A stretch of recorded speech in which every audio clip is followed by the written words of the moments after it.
Hey everyone, What If Fan here, bringing you another exciting part of What If There Was a Different Luffy. You can find the fanfic title and the original author's name in the description below. Make sure to check it out and show them some love. If you enjoy the video, don't forget to like, subscribe, and ring that notification bell so you never miss an upload. Quick update. What If There Was a Different Luffy is now on hold, since we've caught up with the author. And heads up, What If Luffy Became a Marine will also be going on hold soon, as we're nearly caught up there too. So now, I need your help picking the next project for the channel. I'm currently deciding between these three fanfics. What if Ichigo awoke his true powers? What if becoming a mangaka in One Piece world? What if Reborn as Gohan in future timeline? Please vote in the poll and let me know which story you'd like to see next. I'll take the top 2 picks and start working on those series next. Alright, let's jump into it. Chapter 481, Post-War Banquet 02. Third-person POV. New word. Wano is free. We avenged Odin. We finally took down Kaido. I'm so glad I came to be part of this. I feel like I'd regret it for the rest of my life. Yes. Even our fallen brothers in battle. They died with honor, and we will always remember them. The cheers among the people of Wano continued for a while. Looks like everyone is having fun, huh? Kawamatsu commented, looking at the crowd as the members of the 9 Red Scabbards gathered. Yes. We did our part here, though we weren't the main force in this fight. After all, the Straw Hats handled and finished off the major ones with ease. Nekomamushi remarked. Yes. I knew that if we didn't come here, we'd regret it. It seems to be true. And even if we weren't as crucial as we imagined, we were still part of the battle that freed Wano from Kaido's grasp. Inuarashi said beside his companion. You even showed up too, huh? Ashura Doji commented. Of course I did, and I almost lost the fight. I knew this was the only chance to settle the unfinished business from 20 years ago. A man among them spoke, having entered the battle halfway through. In the end, it looks like everything worked out, doesn't it, Princess?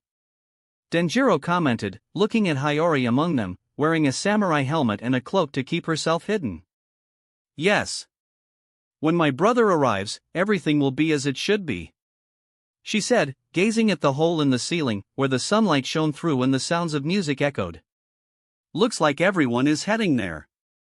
Kikunajo said, watching as members of the fleet began climbing as well. Well then, let's go too. One of the Red Scabbards said as the entire Straw Hat Grand Fleet advanced toward the rooftop using Jeppo, the sound from above growing louder.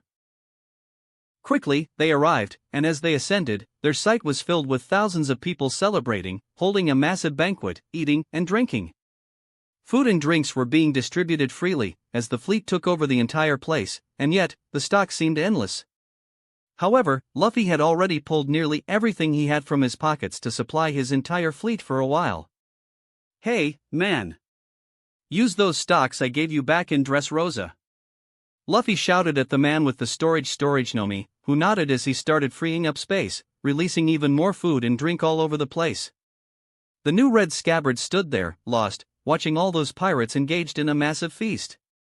It was hard to process that they had defeated a pair of Yonkos along with their entire crew, with almost everyone intact. At that moment, someone passed by the Red Scabbards. Princess. One of them murmured upon seeing Hiyori moving forward among the pirates on her own, not stopping. After a long walk, with the Red Scabbards following her, they reached the main group. Luffy was laughing alongside his crew and wives, eating and having fun. Yuta and Brook were leading the music, singing Bink Sake, while everyone joined their voices in a united chorus. Luffy laughed, took a sip of his drink, and looked to the side, seeing the Red Scabbards approaching. One of them had not been present at the initial attack on Wano, but Luffy had sensed his presence through Haki when they were invading Onigashima. He had appeared right in the middle of the battle. It would be good to get some information from him about Ace and the rest of the Whitebeard pirates. Someone advanced among them, approaching Luffy. Straw Hat. Princess Hiyori removed her samurai helmet, revealing her face and green hair. She looked at Luffy, pressing her lips together in a strange way, almost as if she were about to cry. For sharp gazes immediately fell upon her, as the four women surrounding Luffy, Alvida, Hancock, Lola, and Shirahoshi, did not seem inclined to let anyone else get close. However, Hiyori ignored them and stepped forward. Before anyone could react, she fell to her knees and lowered her head to the ground in a full bow, leaving the red scabbard stunned. "Thank you," she said simply, her voice carrying a tearful tone. "Thank you for defeating Kaido and fighting for Wano." She expressed her gratitude in an unexpected way. Luffy raised an eyebrow at her before breaking into a friendly smile. "Don't worry about that, Kurasuke Hiyori. What matters now is that Wano is free, and we are going to put this country in order." Luffy responded to her in a calm tone, ignoring the music of his crewmates singing around him. "Do you promise?" she asked, raising her head and looking directly into his eyes. "Do you promise you won't be like Kaido?" It was obvious that Wano's fate was now in Luffy's hands. Hiyori didn't want him to become another tyrant like Kaido. Even though he had already said he wouldn't, she had to confirm once more. "Don't worry about that. I said I would help develop this country, and I won't abuse its people. Wano is safe now, but I want to develop this place so that, besides being a free and open country, it also becomes rich and powerful." "But there will still be a cost, won't there?" Hiyori asked. Luffy nodded, not denying it. "Yes, a cost for the sake of this world. For the final battle, I will need Wano's army. One way or another, they will have to fight for me," Luffy stated. Hiyori looked at the red scabbards who were there with her. They didn't quite know what to say about that, but in the end, they nodded. They owed it to the man who had led the battle and helped Wano after helping them fight for a better future. "Thank you for everything." Oden's father, Kazuki Sukiyaki, also appeared, expressing his gratitude. "Straw Hat, you are truly incredible. This will be a new dawn for Wano," Hyogoro said. "Correct," Luffy confirmed. "Now stop talking and let's eat. But before that, how is the remaining crew of the Whitebeard pirates?" he asked directly to Izo, the last red scabbard to appear among the seven present, who nodded before answering. "We are still trying to protect Pop's territories, but those damn Blackbeard pirates. They are doing everything they can to kill us," he said, and Luffy could feel the weight of those words. "I understand. We'll help them as soon as things stabilize here," Luffy replied.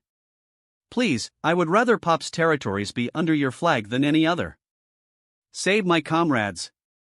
Pop's territories are all that's left of him," Izo pleaded, and Luffy nodded. "It will be done," he said. "And Ace said he's gotten stronger. He says he can take you down now," Izo added, now with a grin, shifting from his serious expression to a more playful tone. Luffy smiled. "Hey, you mentioned Ace.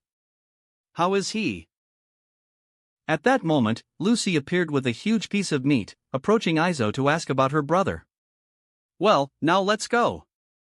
Join the banquet.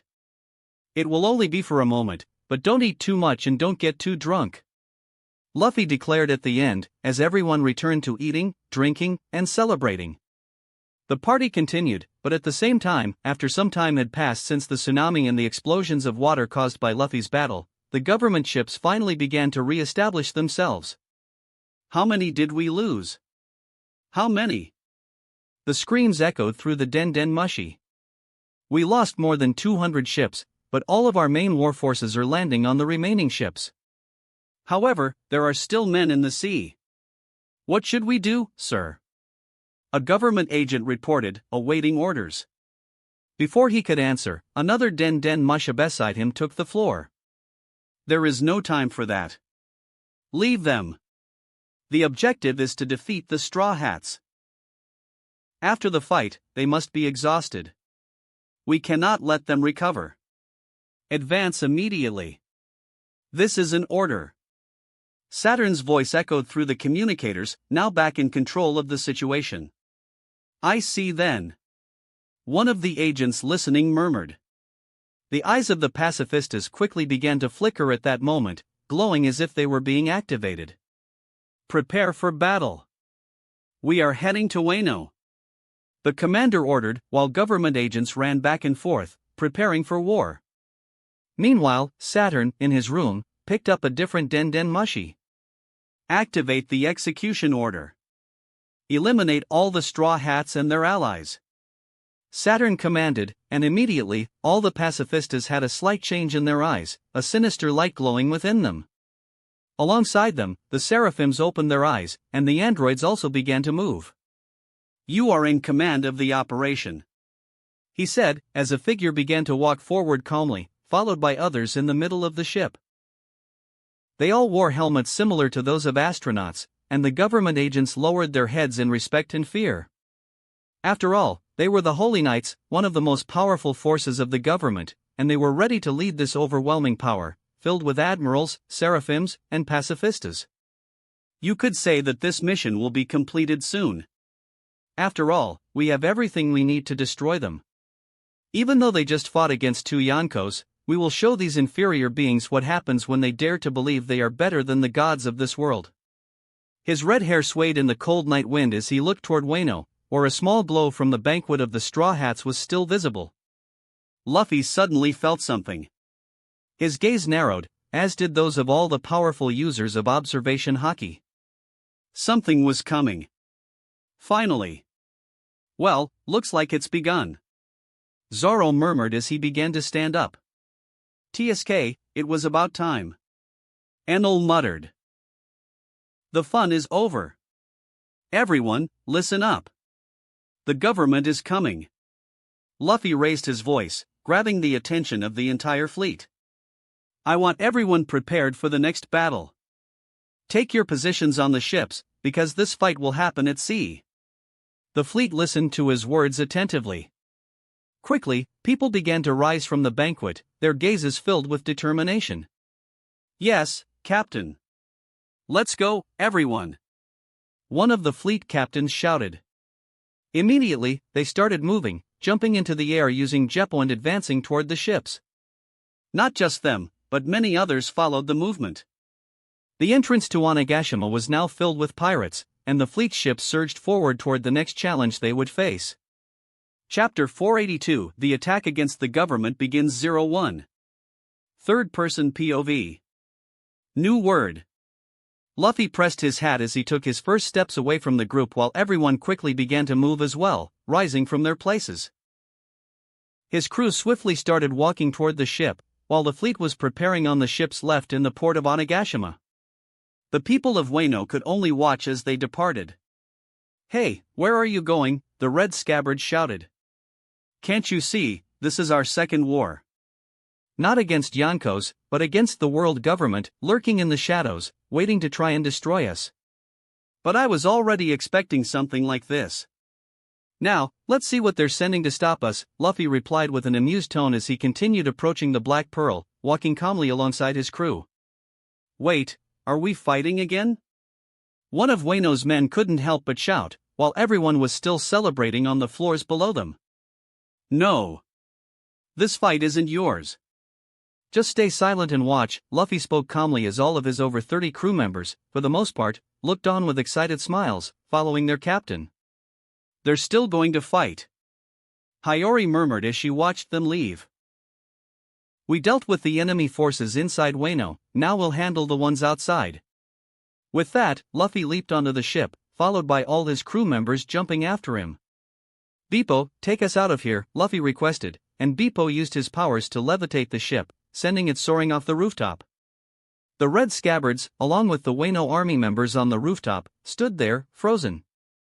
There was no more banquet, no more celebration. The Straw Hat Pirates had vanished, heading off to another battle. This is really happening. One of them murmured, a bit lost. No one knew how to respond to that. The Black Pearl slammed into the water with full force at the head of the fleet, now at sea level within Wano's natural walls. Water exploded into the air as the ship reappeared at the front, leading all the other vessels. The modified animals were returning to the islands, brought by Beepo at that moment, ever since their leaders, Durin and Page One, had sent the giant common beasts along with the dinosaurs. Fleet Commander, we are prepared. We are ready as well. All set here, Commander. Lord Luffy. All ships are ready. Luffy-senpai aye. Several Den Mushibagan activating around Luffy, confirming that everyone was ready for the next war. Enel, check on our enemies, Luffy ordered as he felt his presence vanish near him. A bolt of lightning shot into the sky. Enel traveled outside of Wano in an instant and saw around 600 ships approaching in the dark sea. He sensed everything with his Haki and had to admit, he felt threatened.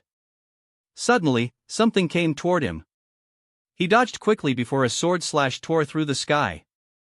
His disgusted gaze fixed on the first enemy ships. You dare attack a god? Enel said in a dark tone, raising his arm. A lesser being dares to approach us? He heard a voice from the first ship and went into a frenzy, lightning beginning to surge around him. He shouldn't be attacking now, that idiot, Luffy murmured, crossing his arms as he looked up at the sky, seeing lightning starting to concentrate around Enel. The lightning Logia user was furious, someone had provoked him. In the enemy fleet, the person in charge of leading the troops observed with disdain. That bastard, does he think he can stand against the gods? The Tenryubito murmured. Let me handle this attack, someone stepped forward beside the commander. She was also a Tenryubito, a woman with long blonde hair. She took a step forward as her commander didn't respond, confirming his silent approval. Then, white wings began to emerge from her back as she activated her hybrid angel form. From the sky, Enel looked down and began unleashing more and more thunder before launching a powerful strike, strong enough to hit over 100 ships at once. At that very moment, a figure dashed forward, leaving one of the ships and soaring into the sky. She raised her shield before her, which began to glow. Let them come, she murmured, creating a massive spectral shield, a divine defense. The lightning struck the shield with full force, exploding in all directions. The brightness of the attack could be seen from afar, but the angel woman's shield did not give in. Luffy raised an eyebrow at the sight. Looks like she's here. He murmured, recalling the Holy Knight fought in Sabaody after his return from Skypiea, following a year of training. That happened just 2 months ago. The lightning rapidly struck the other ships that weren't covered by the shield, causing several to explode. However, the angel woman protecting the fleet stood firm, preventing the ships behind her from being hit. You two, go as well. Luffy ordered Vivi and Nami, who had remained reserved until now. Both of them sensed the presence of the attack and began flying into the sky above Wano. As they looked up, they saw the lightning fading as Enel's attack failed. It was their turn to act. Together, they combined their wind-based powers, gathering wind in their hands and creating a massive current of air before launching it forward, generating a colossal hurricane that descended from the sky toward the sea. Figureland Sama. Look at that. The government members quickly grew alarmed upon seeing the enormous typhoon touching the water. It expanded, creating a seawater hurricane as it advanced directly toward the fleet. The phenomenon had already grown so massive that it could swallow the entire fleet. I'll handle this. The Tenryubito named Figureland stepped forward, drew his sword, and prepared to counter the attack. Nami and Vivi were stunned when, suddenly, a massive sound erupted from behind their hurricane. Without observation haki, they were caught off guard as their attack was simply cut in half by a horizontal slash, which then continued toward them at incredible speed. The slash raced toward them, and they barely dodged at the last second, as the impact soared through Wano's sky and exploded into a wave of energy so intense that it even interrupted the celebrations of the citizens in the country. Hey, what was that? Didn't they defeat Kaido? One of the townspeople asked, worried. What was that noise just now? Is the fight not over? So we're celebrating for nothing, another murmured, confused about who the new enemy was. Nami, Vivi, get back here. Luffy commanded. Vivi and Nami quickly rushed back to the ship, returning to the waters within Wano. This was too much for them to handle, only the full strength of the fleet would be enough to face these enemies. Even Enel, already frustrated by hearing those Tenryubito call themselves gods, returned as well, transforming back into lightning. Well, looks like we have some dangerous enemies. Can you tell me how many of those helmeted men are over there? Luffy asked Enel as soon as he returned to the main ship. 9 of them, Enel murmured. I see. Looks like the world government isn't wasting any time, Luffy remarked. The captain then looked at everyone around him.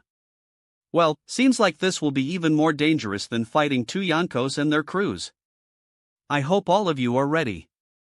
He gave each of his crew members a serious look, making sure they understood what they were getting into. Some trembled, of course, but still nodded. None of them wanted to back down while their comrades fought. Luffy grinned. The world government must be watching us right now. So, it's time for us to put on a little show and shake this world even more.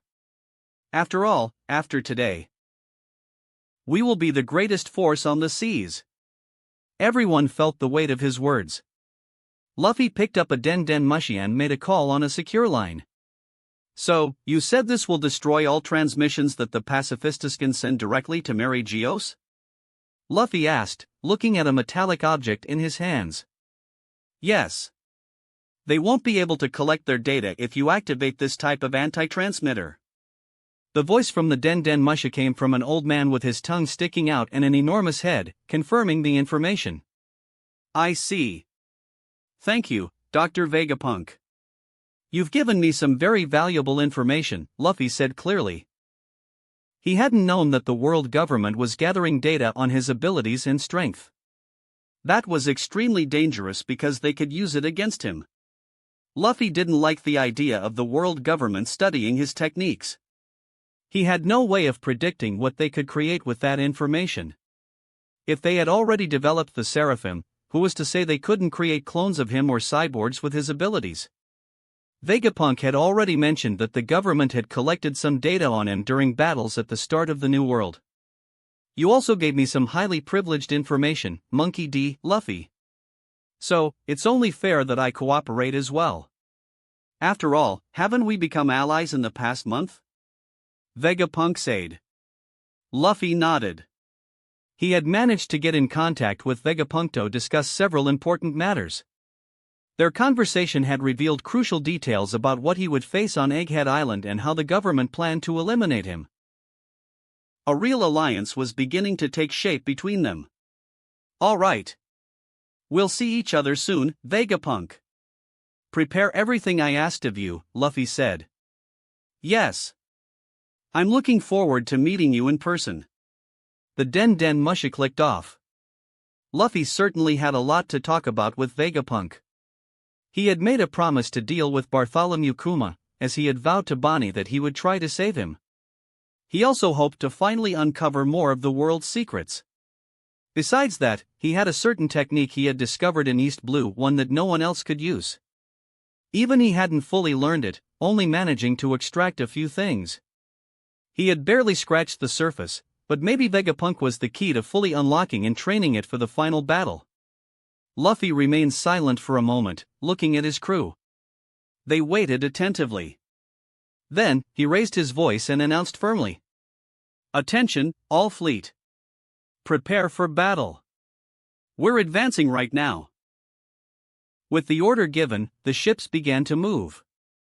Bepo activated his powers, bringing the ships to the surface. The fleet now had 105 ships, some had been destroyed in the first battle against the pirates, but the crews of the 6 lost ships had boarded the remaining vessels. Thus, they began to leave Wano, heading straight toward the world government's fleet. There were 600 enemy ships at sea level, waiting for the Straw Hat Fleet, armed with the best military equipment available. More than ever, the government was determined to destroy the Straw Hats and their allies once and for all. Chapter 483, The Attack Against the Government begins 02. Third-person POV. New word. The ships quickly approached sea level below Wano as the fleet crashed against the water. Soon, the other ships followed behind, all aligning in front of the enemy. One after another, the 105 ships kept crashing against the sea, positioning themselves directly in front of the enemy fleet, just behind Black Pearl. What are those things? Usopp murmured, a little frightened, sensing with his haki the things inside the government ships. So, they finally decided to use them. It's the first time I've seen this, Luffy said to himself, observing the seraphim. And it wasn't just a few, there were other things as well. This. But his eyes widened as he saw someone there. Shanks?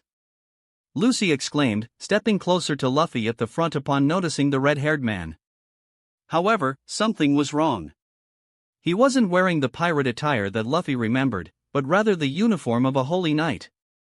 Moreover, Luffy immediately narrowed his eyes as he noticed another shocking detail: he had no scar and possessed both arms. This isn't Shanks, he murmured, still stunned by what he was seeing. He didn't know this man, but his appearance was identical to Shanks, and at the same time, he wasn't a clone, at least not from what Luffy could sense. He leaped, landing on the prow of the ship as he stared at the Challenger. His ship was the first to approach the enemy, with Bepo carrying him to 30 meters away from the first government ship. Meanwhile, the entire fleet surrounded them head-on, 600 ships against 105. At that moment, everyone could see the massive number of pacifistas, at least 1,500 of them. This made many cautious, but no one backed down, for their commander was there, on the front lines. "You're a Tenryubito, aren't you?" Luffy asked openly, staring at the red-haired man for a few seconds before posing the question. He looked at him with interest. He certainly had Shanks' strength. "Ha! How insolent!" The man laughed with disdain. "I have no reason to answer a question from an inferior being who's about to die." "Interesting. Fine, no need to answer, after all, you're the one who's going to die soon," Luffy declared. "How dare this bastard speak to us like that?" One of the 9 Tenryubito and holy knights behind the red-haired man spoke angrily. Luffy ignored the provocation, while the man identical to Shanks glared at him with a certain hatred. It seemed he didn't like Luffy's words very much. "Either way, the world government is watching us, aren't they?" Luffy asked, then continued. "Let me guess. The reverie is still happening, so they're broadcasting this to the kings, right? You want to show them that you can destroy us." He mocked, flashing a wide grin. "Yes," the man resembling Shanks answered calmly. Meanwhile, in Mary Geo's, after the chaos caused by the explosion, things had calmed down. People were cleaning up all the debris, especially the shards of glass from the windows that had shattered throughout the city, just like in every other place in the New World. All the kings were in position as the transmission resumed, now showing Monkey D. Luffy standing at the prow of his ship, with his fleet right behind him. The Holy Knights were staring at Luffy's ship in front of the Den Den Mushi, with the person filming right there. Luffy noticed the Den Den Mushi at that moment and looked directly at it. "I hope I have a good audience right now, kings, queens, and the Gorosei." He grinned. Some of the kings swallowed hard upon seeing him. They certainly feared Luffy and the audacity he displayed, even in the face of the world government's High Council. Now that he had defeated Kaido, he had solidified his position on the seas. "They don't seem very injured or tired," one of the Gorosei muttered, frowning as he observed the straw hats. "Move the Den Den Mushi to the front of the ship." "I want to speak with the pirate," one of the Gorosei ordered through another transmitter. "Yes, sir," the other side quickly responded. On the broadcast screen, government agents could be seen running to the front of everyone, positioning the Den Den Mushi at the front of the other ship. "Monkey D. Luffy." The voice of the Gorosei echoed through the transmission. Luffy raised an eyebrow and crossed his arms, looking directly at the image. "You must be Saint Shepherd Jupiter," Luffy said. That guy, his voice seemed to be ahead of all the others. After all, it was him who had given the order regarding Lelougia, which would take place in the future. "I'm surprised you know me," the Gorosei's voice sounded again. "In any case, I am officially declaring, at this moment, the end of your activities as a pirate and those of your entire crew. You are an immense threat to the seas and cannot be allowed to continue living." "Well, I thought we had an agreement." "So that means you're breaking it, right?" Luffy laughed, while the kings only listened in silence. The only exception was Makino, who looked extremely worried, as well as Kaya and the governor of Kokoyashi Kingdom. The other kings watched everything with curiosity, fear, and even anger. For some, it was a difficult situation, but others felt a hidden satisfaction. Finally, they could get rid of these pirates roaming the seas. You know we can retaliate for this, right? Luffy asked calmly, looking at the Den Mushi. We are well aware of that, Monkey D. Luffy. However, we have already prepared for this situation, the Gorosei responded. I'd like to see that. Luffy smiled. Then, without hesitation, he gave an order. Beppo, destroy Mary Geo's. Everyone's eyes widened upon hearing this. Beppo, who had now put his wig back on, something Luffy had prepared for this occasion, nodded. Quickly, he raised his hand, and in the next moment, a fiery light began to appear in the sky, summoning a meteor. At the same time, the red-haired Tenryubito charged directly to kill Beppo, unsheathing his sword and dashing towards him on the Black Pearl. However, Luffy appeared in front of him, blocking both of his swords. With a swift movement, he clashed his blade against the enemy's sword, generating an explosion of haki that spread in all directions. Damn, you must have the same strength as Shanks, Luffy murmured, a thrilled grin forming on his face. The man before him looked both surprised and frustrated. The Conqueror's haki, combined with the clash of three blades, quickly affected everyone around. Even those of higher rank had to brace themselves. Meanwhile, Beppo had already set his meteor on course for Mary Geo's. In the distance, an intense glow began to spread as the enormous burning stone advanced across the sky toward the horizon. 3 meteors were heading straight for Mary Geo's. The Tenryubito who was fighting grew frustrated and quickly backed away. But then, he simply smirked. At that moment, his shadow on the deck of the ship suddenly began to distort. From within it, someone emerged and charged directly at Luffy, catching everyone by surprise. All those around widened their eyes, having no time to react upon seeing an assassin suddenly appear. However, Luffy just smiled. In the next instant, he dropped one of his swords, grabbed his pistol, and aimed it at the assassin's head. The man was suddenly paralyzed in midair, unable to comprehend what had just happened. He only managed to see the gun pointed at him before Luffy pulled the trigger. The gunshot echoed across the deck, and the lifeless body of the assassin fell heavily onto the ship. The red-haired Tenryubito, frustrated, retreated to his ship upon realizing his plan had failed. Like I said, you can't trust the world government, Luffy mocked. These guys always have dirty schemes on every side, like worms. He declared for all to hear, as everyone present, including the kings, listened. The Gorosei, clearly, did not like those words at all. Regardless, before the meteors could fall, Luffy turned his gaze back to the Den Mushi transmitting the Gorosei and smiled. I know you must already have a plan to protect yourselves from this. After all, you wouldn't be so confident if you didn't have a way to defend against our attack. At that moment, a frozen heart appeared in Luffy's hand. You do know we have some of your beloved Holy Knight's hearts, right? Luffy taunted. After all, Lamy had collected some of their hearts during the war. Though they hadn't been killed since there had been no reason to do so yet, he had kept them. And now, they could use them. The Gorosei and the elders tensed at the sight. 4 of the 7 most powerful Tenryubito from the Holy Knights were, at that moment, in the hands of Monkey D. Luffy. You bastard. The Shanks lookalike tried to speak but couldn't even finish his sentence.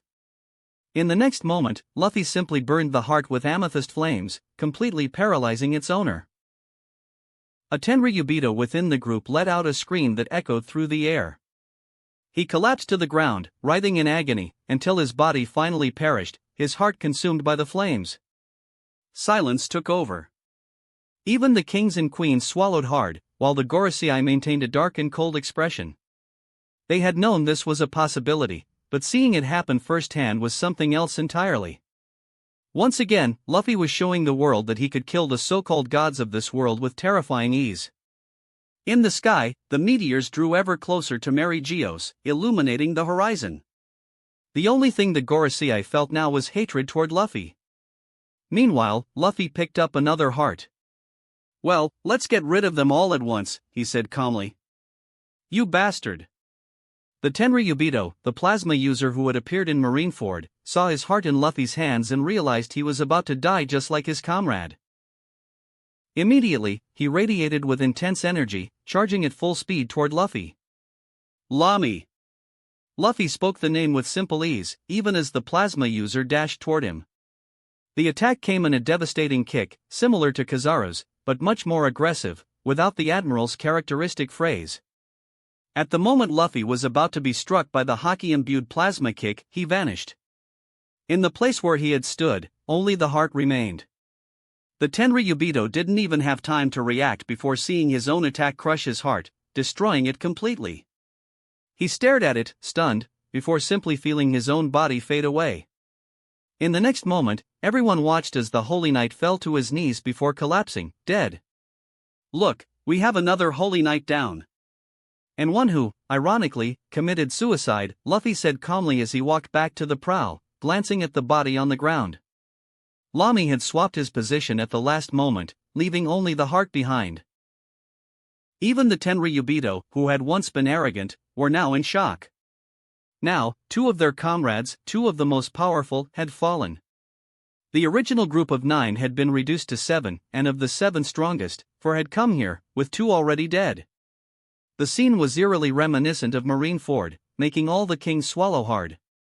That bastard. He did this. The Gorosei muttered, nearly unleashing their haki in fury. All the kings and queens watched the scene, suffocated by terror. But Luffy wouldn't even give them the satisfaction of striking back. Well, either way, let's end this, Luffy declared. He looked once more directly into the transmission camera.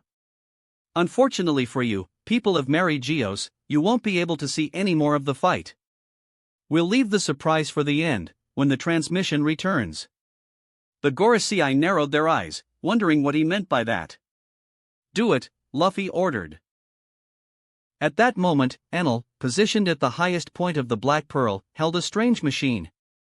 He began discharging electricity into it.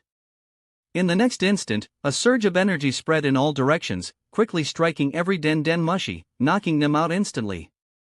But this wasn't Enel's usual technique. It was a machine developed by Dr. Vegapunk, based on a project Luffy had requested back in Dressrosa. It had been swiftly executed by Frankie and allied scientists. The Gorosei and the elders watched helplessly as the transmission was abruptly cut off. Silence filled the room. Then, in an explosion of pure rage, the table shattered beneath the fist of one of the Gorosei. That bastard, was all they could say. Now, they were completely blind to what would happen next. This machine didn't just cut off the Den mushi transmissions, it also blocked any information the pacifistas would have relayed through their connection to Mary Geos. Chapter 484 Attack on Mary Geos. Third-person POV. New word. They fell silent upon seeing all that, as they waited for the elders to act and let their displayed anger subside. We can't see what will happen after everything we planned. One of the Gorosei said, gritting his teeth in frustration, as they had been certain that the data would be transmitted easily, even with the user of the Goro no Mi, who had the ability to destroy transmissions through radio waves. The government had sought a new way to bypass that and succeeded, thanks to Vegapunk. What they never imagined was that the Straw Hats had a way to circumvent this, and they had no idea how it had been done. Now, after everything had been planned and they hoped to display their superiority to all those who followed them and were part of the world government, in the end, they had ended up blind. It doesn't matter anymore. Saint Marcus Mars, who seemed the calmest among them all, commented, pausing before continuing. They can't defeat them. You know this force was assembled precisely to destroy any enemy of the world government. He spoke to calm the others as well, while they simply looked at each other. It seemed they were feeling the uncomfortable sensation of the possibility of losing. That seemed to calm them a little, as they turned their attention back to the kings and queens, who were confused and uneasy. It seems we've had a problem transmitting the war from Wano's side. We hope it will return to normal soon. In the meantime, we must wait. We need to get our agents to the location again, Shepherd Jupiter said. Of course, Elder Sama. One of the kings murmured nervously. Yes, we understand. Those evil pirates must have done something.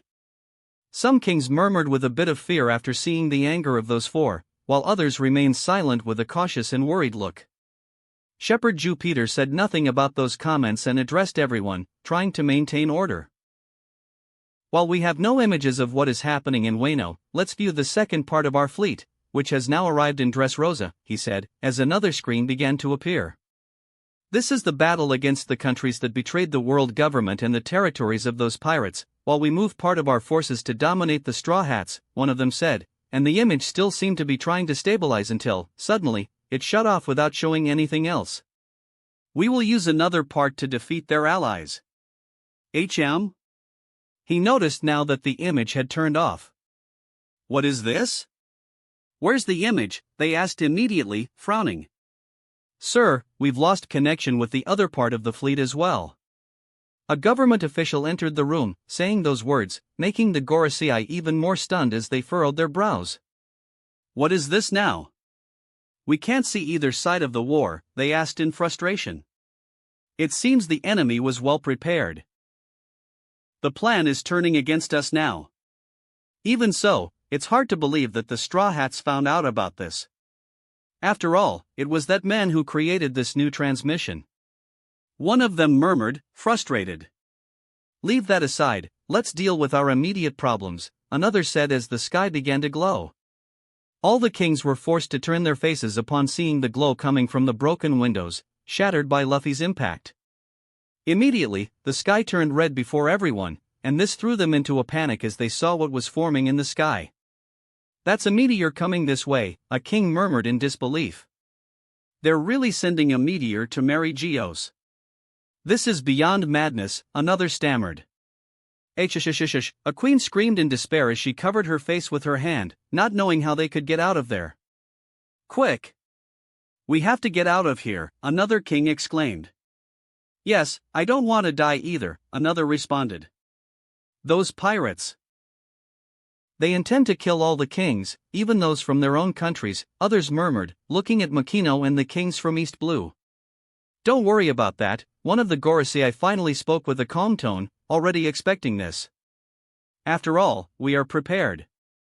That man prepared a few more measures for this over the past year. As soon as he spoke, he picked up the Den Mushi and ordered.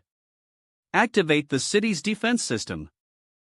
Everyone fell silent upon hearing that, anxiously waiting with some fear as they looked at the elders and the glowing sky. The man who received the call quickly responded. Yes, sir, and hung up.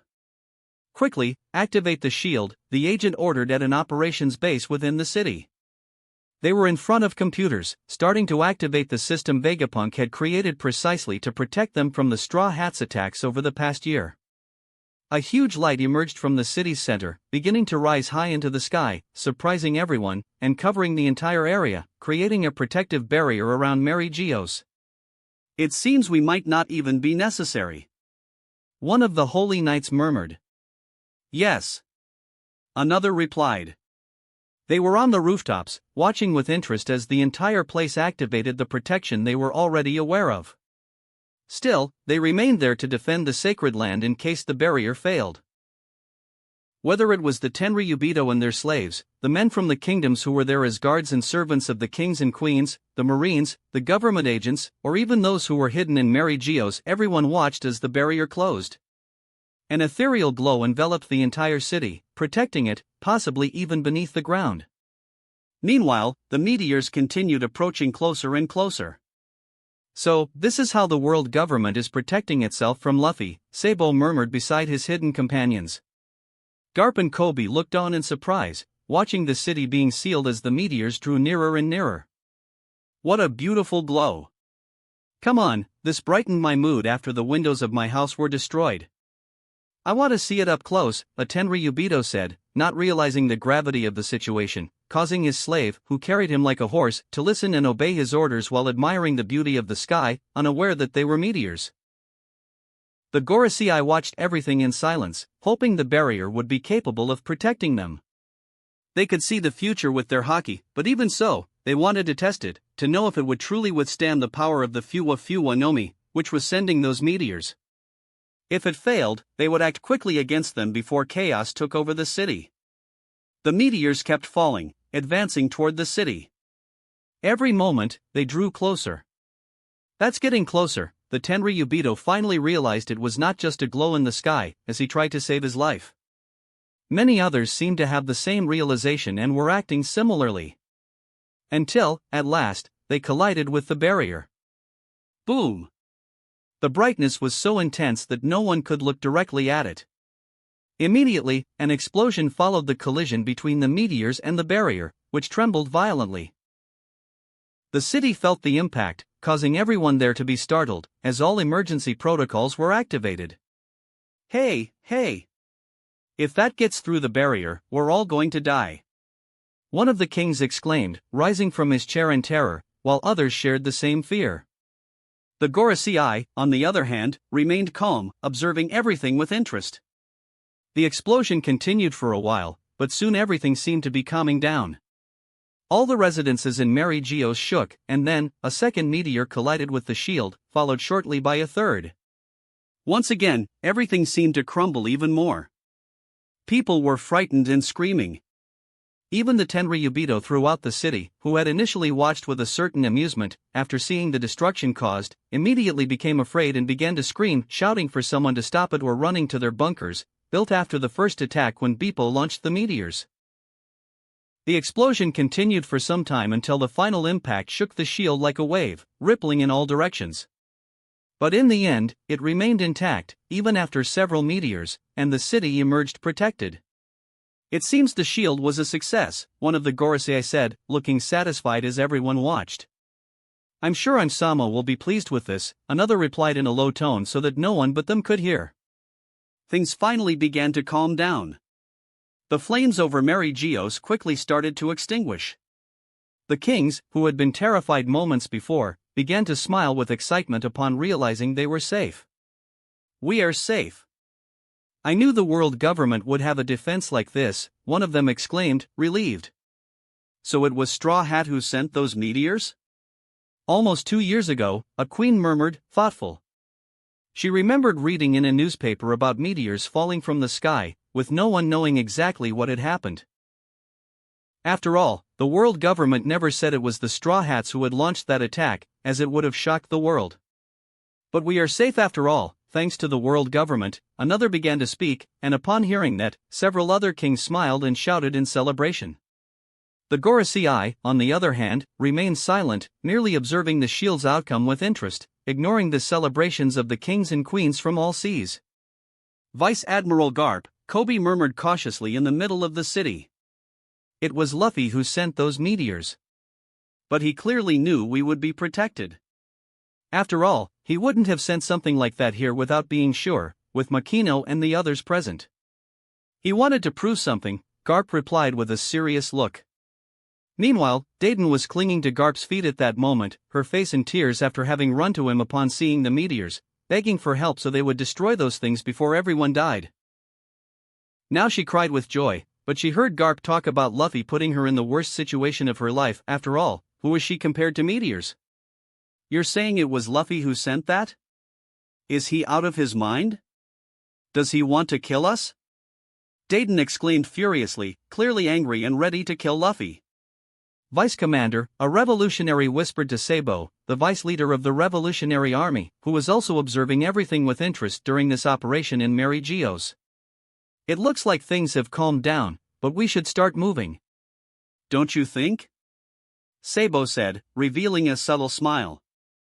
Behind him, a small group of revolutionaries waited in silence, merely awaiting his command to move.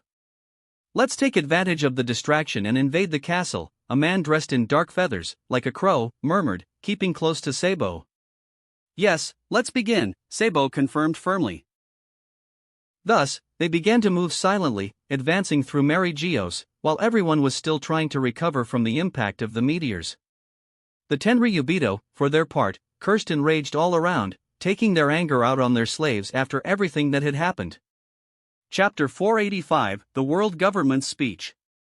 Third-person POV. New word. Kings and queens of all nations under the banner of the world government. Suddenly, one of the elders present spoke, drawing everyone's attention once again. Today, in the face of the chaos and the affront that has befallen this sacred land of Mary Geos, you all witnessed, for a moment, the terror and despair that the enemies of order try to sow. Meteors tore through the skies, aiming to destroy us without a second thought, and all of us could have been targets of the devastation they would have caused. He spoke as everyone swallowed dryly. Monkey D. Luffy and all under his banner are enemies of the peace and stability we have built for over 700 years. And now this group dares to openly challenge the power that governs this world. And now, after the impact that was stopped thanks to measures the world government has been implementing for a year, you all have seen the undeniable truth. He said this, his face growing darker and more serious, while no one paid attention anymore to the barrier that had started to dissolve after the danger was no longer present.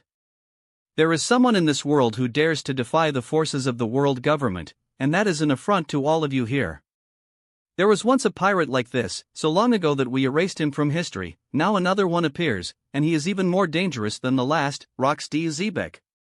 His tone harked back to a few decades earlier, when the Rox pirates spread terror across all the seas, even hunting down Tenryubito. Not that the world government would ever reveal such information, but for the elders, Monkey D. Luffy was undoubtedly far worse. The pirate not only had a much more threatening user of the Fuwa Nomi fruit in his crew, since Shiki had never used meteors to launch attacks anywhere in the world, but he also had Nika and several powerful fruit users in a crew composed of more than 30 members. There were 3 Logias and 12 mythical Zoans, not to mention the other Paramecia users, 10 more members. In this crew, every single one could use the 6 techniques exclusive to the Holy Knights, and all possessed mastery of Haki, with some being overwhelmingly powerful in certain types. Not to mention the frustration of knowing that Vegapunk's failed project had fallen into their hands and was used on the Princess of Dressrosa. She could now turn King Riku's granddaughter into a dragon as large as Kaido, closely mimicking his powers. This realization left them infuriated, as the project had not been as much of a failure as it once seemed. Now, to all the Gorosei, this crew had grown tremendously powerful, with many allies, so much so that they all appeared perfectly well after battling 2 Yonko crews and coming out with almost no casualties. That fact had not gone unnoticed, and it certainly surprised the Gorosei when they saw the broadcast before it was cut off. Monkey D. Luffy had become the most dangerous pirate in the world to the government, and they could no longer act as they had before. They needed to eliminate him and his crew there, trusting that after some time, with all their forces against them, it would finally be done. The elder was about to continue his speech, while all the kings remained silent. But one of them stood up at that moment.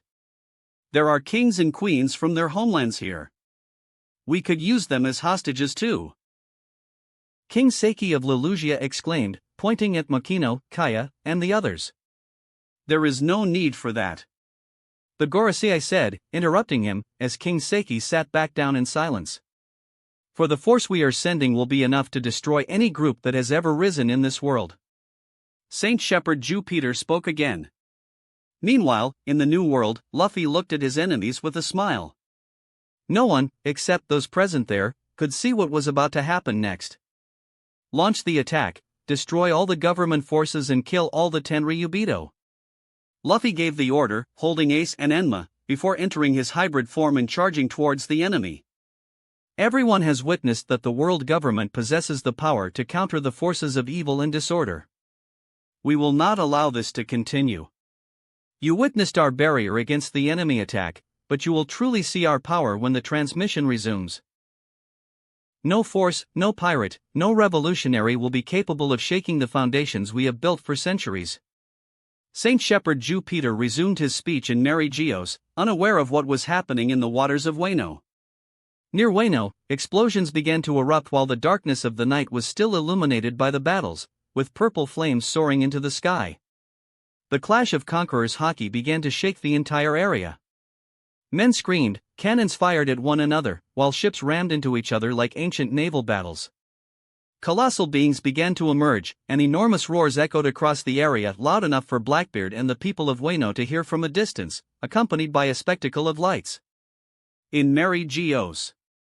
Those who dare to raise their swords against us, those who believe they can challenge the will of those who control this world, will soon taste the fate we reserve for all who betray the world order. The Straw Hats, their allies, and any nation that allows itself to be seduced by the vain promises of anarchy will not simply be defeated, they will be eradicated. Their names will be forgotten. Their lands will be reclaimed. Their ideals will be crushed beneath the weight of the absolute power we wield. Near Wano, the sound of lasers being fired by pacifistas echoed, while beings never before unleashed by the world government began to take action. "What is that, a child?" Zoro murmured, looking at the child who landed in front of him after defeating 30 pacifistas. The child's black wings began to ignite with red flames, and he raised his sword into a stance. That stance? Zoro could not hide his shock, recognizing that position from his fight against Mihawk at Marineford. In the next instant, the two began clashing swords. In Mary Geos.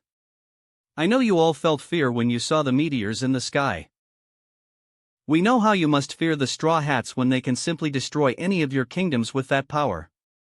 But as long as the world government exists, that fear will never become reality. For we are the guardians of this world. We are the firm hand that governs the seas. And we are the force that no man, no devil fruit, no army of barbarians will ever be able to overcome. Near Wano. Ice Dragon. 1 billion Voltamaru. Stone Colossus Punch. Thunder 8 Trigrams. Explosive Punch. Great Hurricane. Phoenix Explosion. How dare you defy the master? Kong Gun. The attacks kept coming from the enemies, to the despair of the agents, as explosions erupted everywhere, tearing apart government ships while their crews could only scream before being vaporized. Flaming Comet Punch. Then a massive explosion erupted from the sky. That.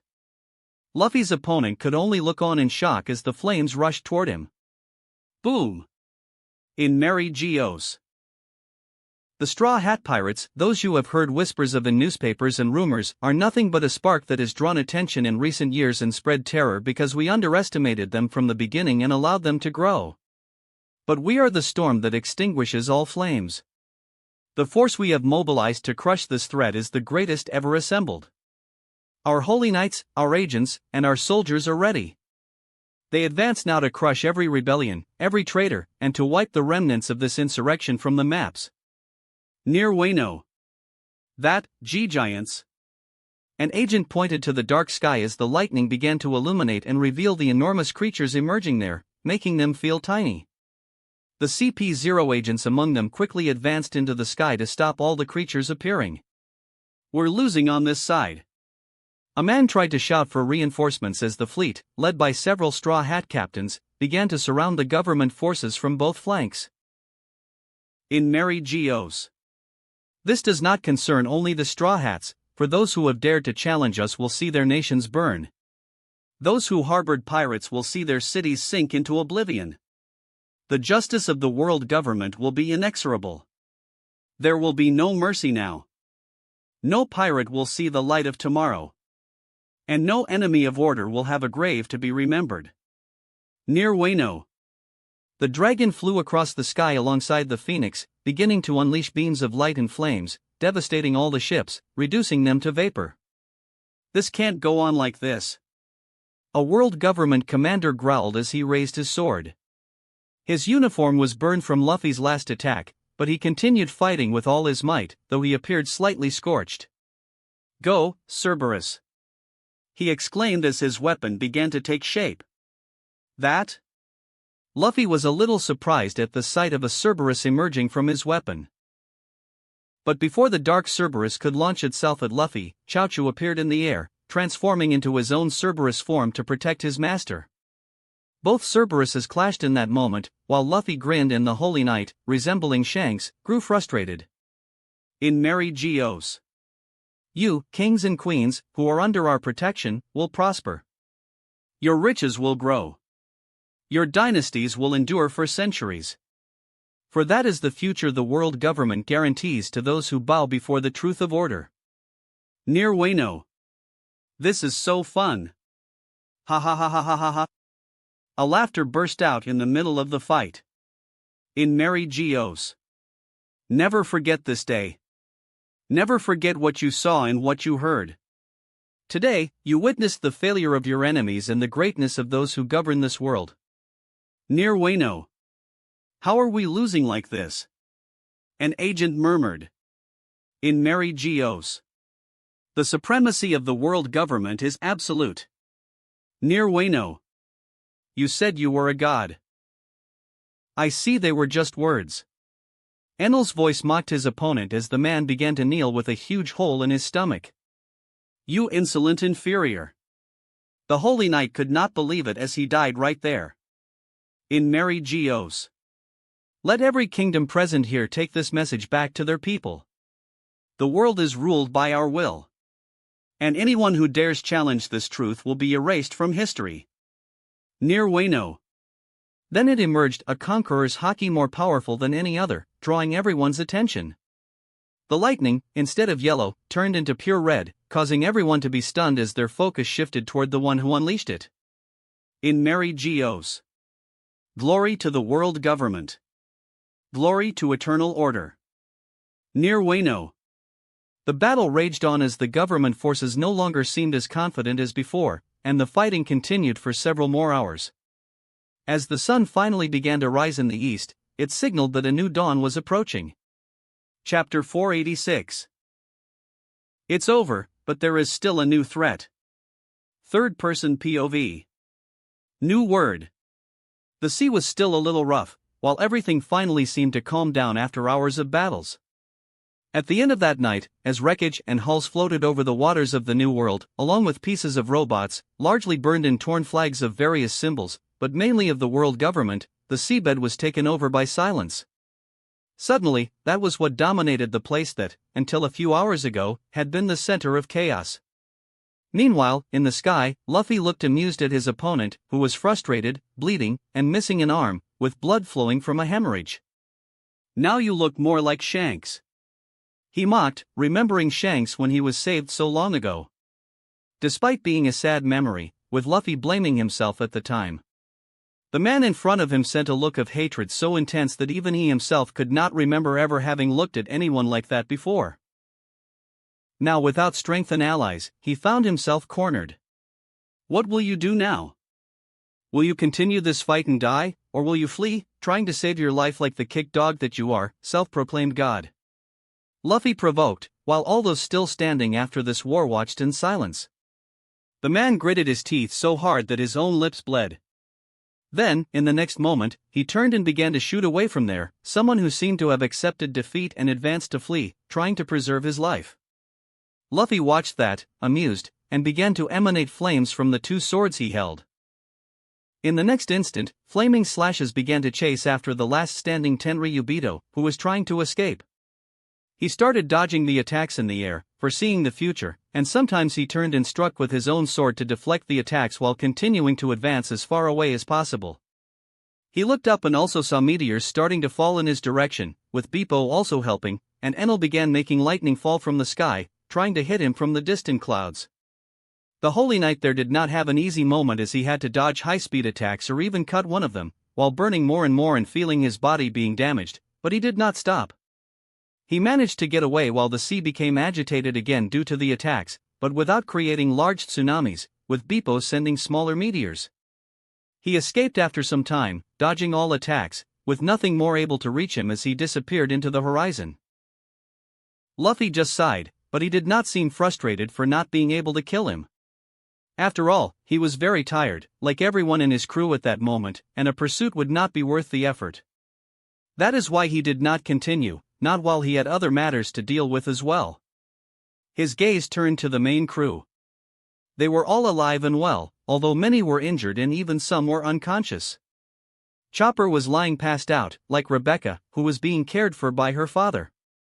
Hugo, Brooke, Pedro, and Monet were also lying on the ground, but all alive, although quite injured, and those who were conscious were not far from that state.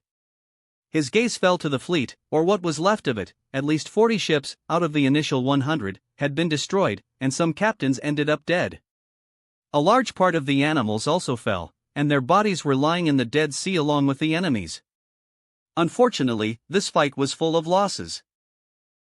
It was a much greater force than the fight against Kaido and Big Mom. But this was war. There was no way to avoid casualties. Luffy would mourn their deaths later. With a sigh, Luffy began to descend toward the Black Pearl. The ship had several broken parts. For the first time, it had suffered some damage in a battle since they had started sailing together. Luffy, did we win? I mean, there's no more fighting at this moment? Nami approached Luffy. Her clothes were a little torn, and she looked tired as she gazed at her husband. First, how are they? Luffy ignored her question and turned his gaze to Reiju and Lami, who were treating whoever they could, since Chopper was also down. None of them are in danger. Lami said. Great, then go look for those who are seriously injured.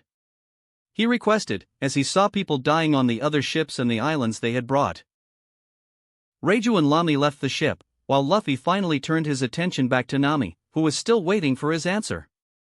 No, it's not over. He spoke in a serious tone. What? She couldn't help but widen her eyes in shock. There's no point in complaining now. If the captain is saying there's another fight, we shouldn't stop now. Zoro spoke. He was a little injured after fighting several enemies at once. And it wasn't just a Mihawk Seraphim he had to face. At the same time, even though he was injured and a bit tired, he still seemed determined to keep facing any enemy that came to fight them. Who is the enemy, Luffy?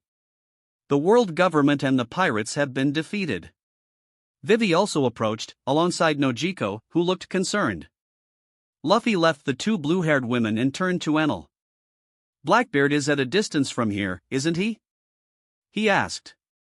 Enel, who was also injured, ended up turning in the direction Luffy was pointing. Yes. There's a ship 20 kilometers away. They're watching us. There's also someone flying in the sky, observing us. He said. That Yonkou. Kuina murmured. Blackbeard. Lucy spoke in a serious tone, while she was lying down after using her powers once again. She was at her limit now and would remain in that state for the day. Yes, that bastard, does he think he can try to kill us in this state? Luffy said with a narrowed gaze. What will you do, Captain? Beepo approached without his wig, asking worriedly. Luffy looked at his crew. I'll deal with him alone.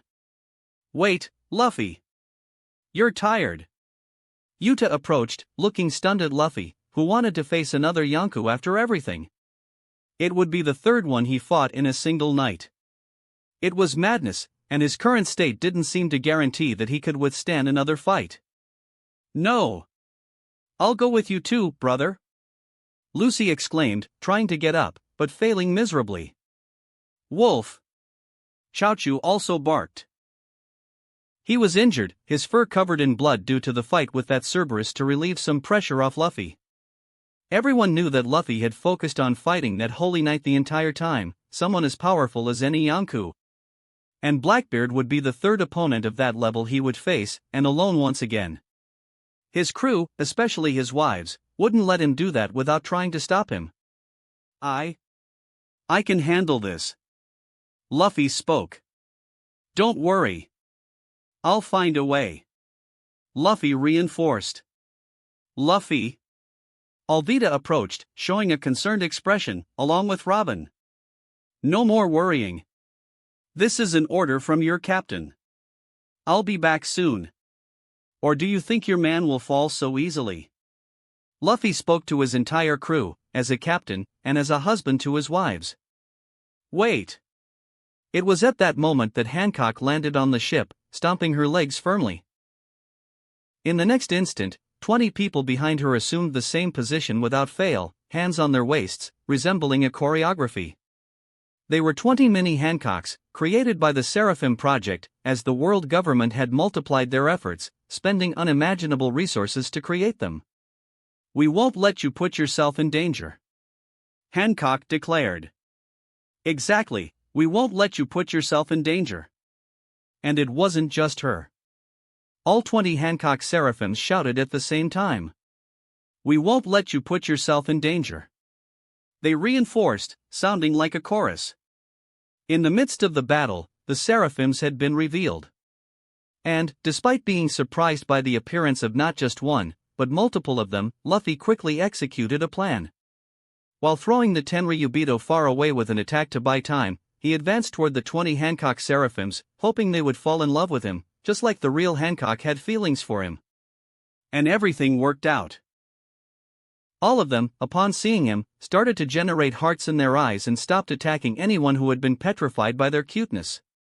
Luffy immediately made them fight for him, to the despair of the world government forces.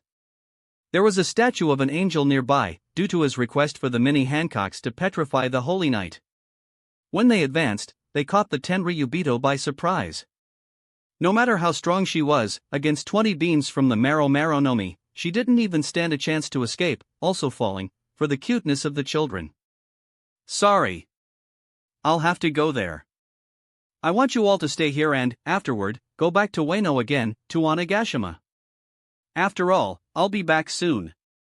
Gather all the bodies of our fallen comrades in the sea. We'll at least give them a proper burial after this. I'll make an announcement, and at the same time, I'll have to talk to the world government.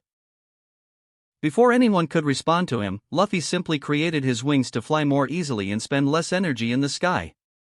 He shot forward in the direction of Blackbeard. All the members of his crew could only watch him, hoping their captain would keep his word and return. Meanwhile, Van Augur quickly returned to the ship and stood before his captain, adjusting his eye accessory. He's coming this way, Captain. He spoke, while Blackbeard looked at the sky for a moment before grinning. Ha ha ha. It seems they even emerged victorious against the world government. I admit, their strength is far beyond what I imagined, but they're tired, aren't they? He asked. Yes. The Straw Hats suffered many losses. Besides that, their own crew seems quite tired and wounded. Van Augur informed, while Blackbeard nodded. Ha ha ha. Looks like the plan is working. Let's see what he wants. Since he came alone, we can handle him easily, right, guys? Blackbeard laughed, while his entire crew laughed along with him behind his back, except for the giant San Juan wolf, who had stayed behind on Hakanosu, Blackbeard's home island. Luffy advanced quickly until he spotted the enemy ship. Let's see if he can handle this. Blackbeard said, also spotting Luffy, while pulling his fist back, releasing the white aura of his Gura Gura no Mi. In the next moment, he threw a punch forward, shattering the space like glass, generating a powerful shockwave that advanced directly toward Luffy, alongside Blackbeard's Conqueror's Haki Lightning. Luffy saw the attack coming, breaking through the space, and clenched his fist. Flames mixed with red lightning from his ace sword and his own Conqueror's Haki. In the next instant, both attacks collided, with Luffy meeting the strike head-on with his sword. The entire space exploded where the two forces met. Even near Wano and on the island itself, the sound of the collision could be heard from afar, sweeping everything around. Blackbeard was surprised as red lightning crackled, clashing against the shockwave and canceling both forces. An explosion spread in all directions, with neither side emerging victorious. Luffy quickly advanced after that. Within seconds, his wings flapped with force, generating an intense gust of wind, and he suddenly stopped mid-air. He looked down, seeing Blackbeard with all his crew members pointing their weapons at him. Blackbeard. Luffy commented with a rather dangerous look. Ha ha ha. You certainly still have great power. But you came here alone. Do you think you can handle me and my crew? Blackbeard mocked, with a malicious grin. Luffy maintained a serious gaze, determined that he would have to kill that man if necessary. Chapter 487, The End of the Battles. Third-person POV. New word. Ha ha ha. Blackbeard's laughter echoed through the air as Luffy continued staring at him with cold eyes while his wings kept him steady in the sky. You know you shouldn't be here, right? Luffy said dangerously. And why not? Did you want to keep all the fun to yourself, Straw Hat? Blackbeard mocked. Ha ha ha. Luffy remained silent. Can't we join the party too? But we might not even need to after all, you came to us. It's fine if we all attack you right here, isn't it? As he said this, all members of Blackbeard's crew seemed ready to fight, staring at Luffy as if he were an easy target. "Don't get ahead of yourselves. You won't get past this point," Luffy responded. "He still wants to act tough more than he should in his current state," Shiryu of the Rain said, taking a drag from his cigarette as he watched Luffy. He's a fine man. Such a shame we have to kill him," Katarina Devon said with a dark smile. "Let's fight." Jesus Burgess raised his arms, flexing his muscles in anticipation of fighting Luffy. Lafitte toyed with his deck of cards, watching the Straw Hat with interest. Avalo Pizarro grinned. Van Augur also remained silent, waiting for any movement from Luffy while keeping his rifle aimed at him. Burp. Vasco Shot had his tongue hanging out but merely let out a small groan before releasing a loud belch. Doc Q was lying on the ship's deck, looking exhausted, while his horse struggled to get up but seemed equally drained. "Straw Hat," Kuzan murmured, peering through his lenses. "You all certainly seem eager, but you know, I could still wipe you all out," Luffy said as he began to release Crimson Conqueror's haki. Everyone felt the force of that haki, and all those who had been so confident suddenly seemed to lose it, instinctively stepping back, clearly intimidated by its presence. Blackbeard released his own Conqueror's haki as well, forming a barrier to shield his crewmates. The two haki forces clashed, and Blackbeard found himself momentarily taken aback, forced to retreat slightly as Luffy's haki overwhelmed his own. "What kind of haki is this?" he murmured. He knew of only one person who had this type of haki, Shanks. "I never fully mastered this haki until tonight. It always came out uncontrollably, and it was tough to keep it under control, but in my last battle against the world government over the past 5 hours, I truly managed to dominate it. Maybe I should thank them for that after all. I've never felt this powerful before," Luffy said. "Don't think that just because you have that haki, you can defeat us," Blackbeard shouted, trying to keep his haki up to prevent Luffy's Crimson Conqueror's haki from reaching them. Luffy then stopped releasing it. He wasn't in a condition where he could maintain it for long. Before approaching them, letting his wings dissipate. Blackbeard's pirates were stunned as Luffy simply descended from the sky and landed softly on the deck in front of them, his calm approach making them all grimace. "Don't look at me like that. I'm convinced I can kill you all," Luffy said, walking forward as if he were in his own home. Blackbeard continued to frown at Straw Hat, who remained unnervingly calm despite his injuries and visible exhaustion from fighting multiple powerful opponents in a single night. "Do you remember what happened at Marineford?" Luffy asked, stopping just a few meters away from Blackbeard and his crew. Blackbeard thought for a few seconds before his eyes widened in shock. "Exactly, Blackbeard. I don't know if I could survive it in my current state, and I know how it will punish me once I use it, but I will certainly use it now to destroy you all," Luffy said in a serious tone. All the confidence they had displayed earlier now seemed like a distant memory as they began to grasp his words. That thing he had used to fight against the Gorosei, who had invaded the war and been annihilated, how his punches had made the sea itself sink. That was not human. It was beyond any standard of strength in this world, even among the most powerful. Blackbeard was undoubtedly afraid upon hearing that. He hadn't considered whether Monkey D. Luffy could use that, whatever it was. After all, he didn't even know how his ability worked. "I have the ability to do it, and I intend to use it. I wonder how many seconds you would last, how many bodies would remain intact, if they weren't torn apart or even vaporized by just one punch from me. I wonder how many of you could react to me releasing it at this very moment, while I deliver a blow, to the point that no one would be able to respond." Luffy spoke in a dark tone. Everyone immediately furrowed their brows, stepping back. They were ambitious, but if their lives were at stake, it was certainly useless to act recklessly. Luffy saw Blackbeard's stunned expression and continued. "Should I really use this power?"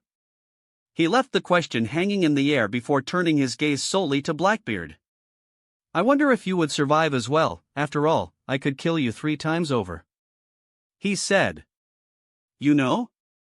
Blackbeard immediately exclaimed upon hearing Luffy's last words. "Maybe." Luffy smirked.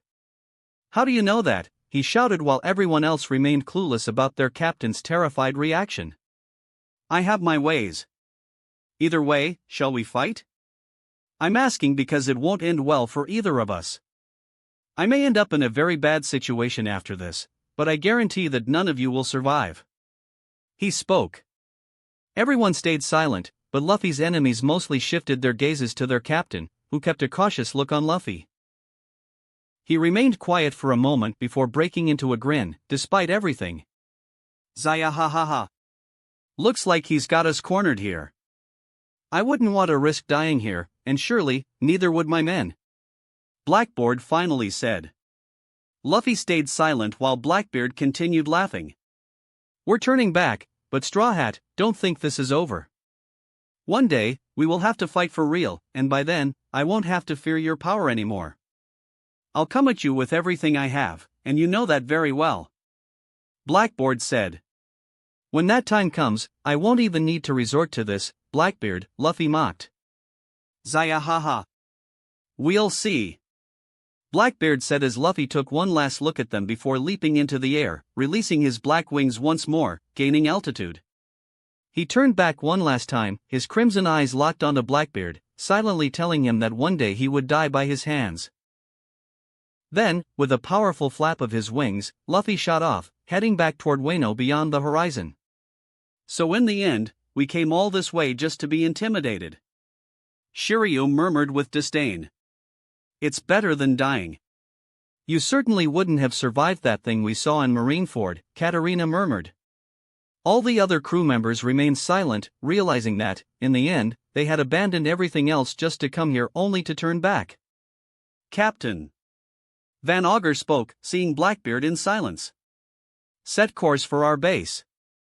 I'll be in my cabin, Blackbeard said as he entered his quarters, leaving the others to adjust the ship on their own.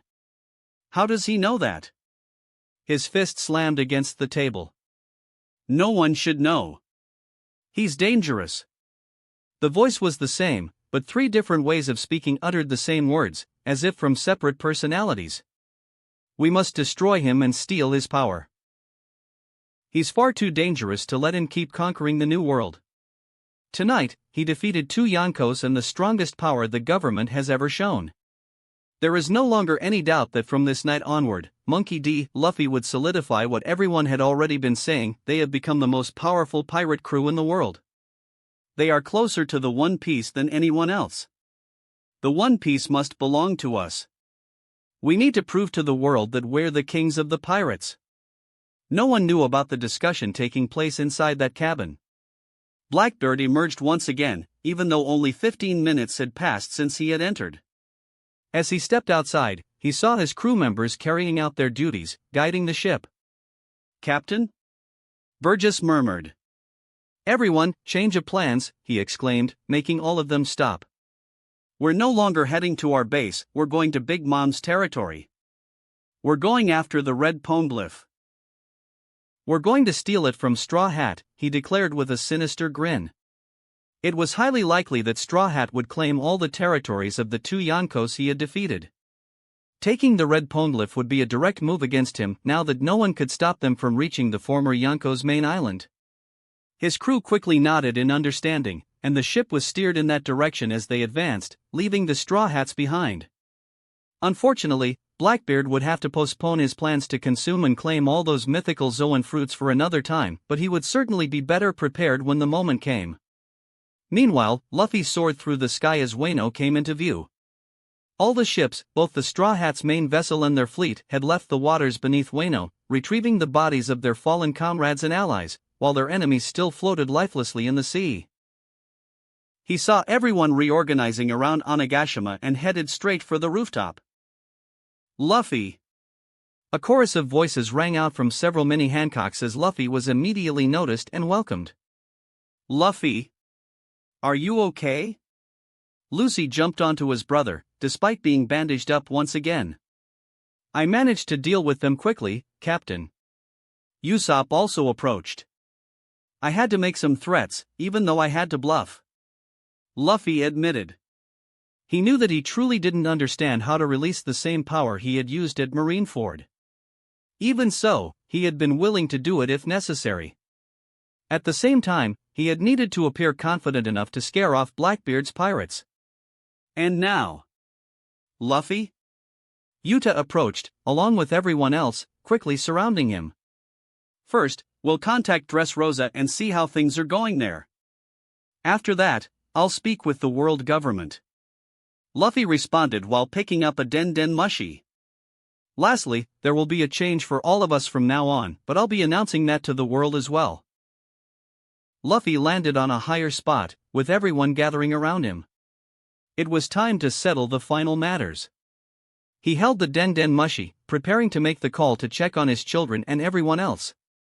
Though he was confident that those two old men could handle the government, especially after they had already sent their main force here. Chapter 488 Aftermath. Third-person POV. New word. Luffy looked at his crew and the situation in front of him as he kept walking. Keep taking care of the wounded. I'll check the situation in Dressrosa, Luffy requested as he deactivated the device. The people of Wano were still in Onigashima, staring at them in a daze after all the celebrations. They hadn't participated in the war, but they had certainly witnessed all the chaos in the hours that followed after the Straw Hats left the island.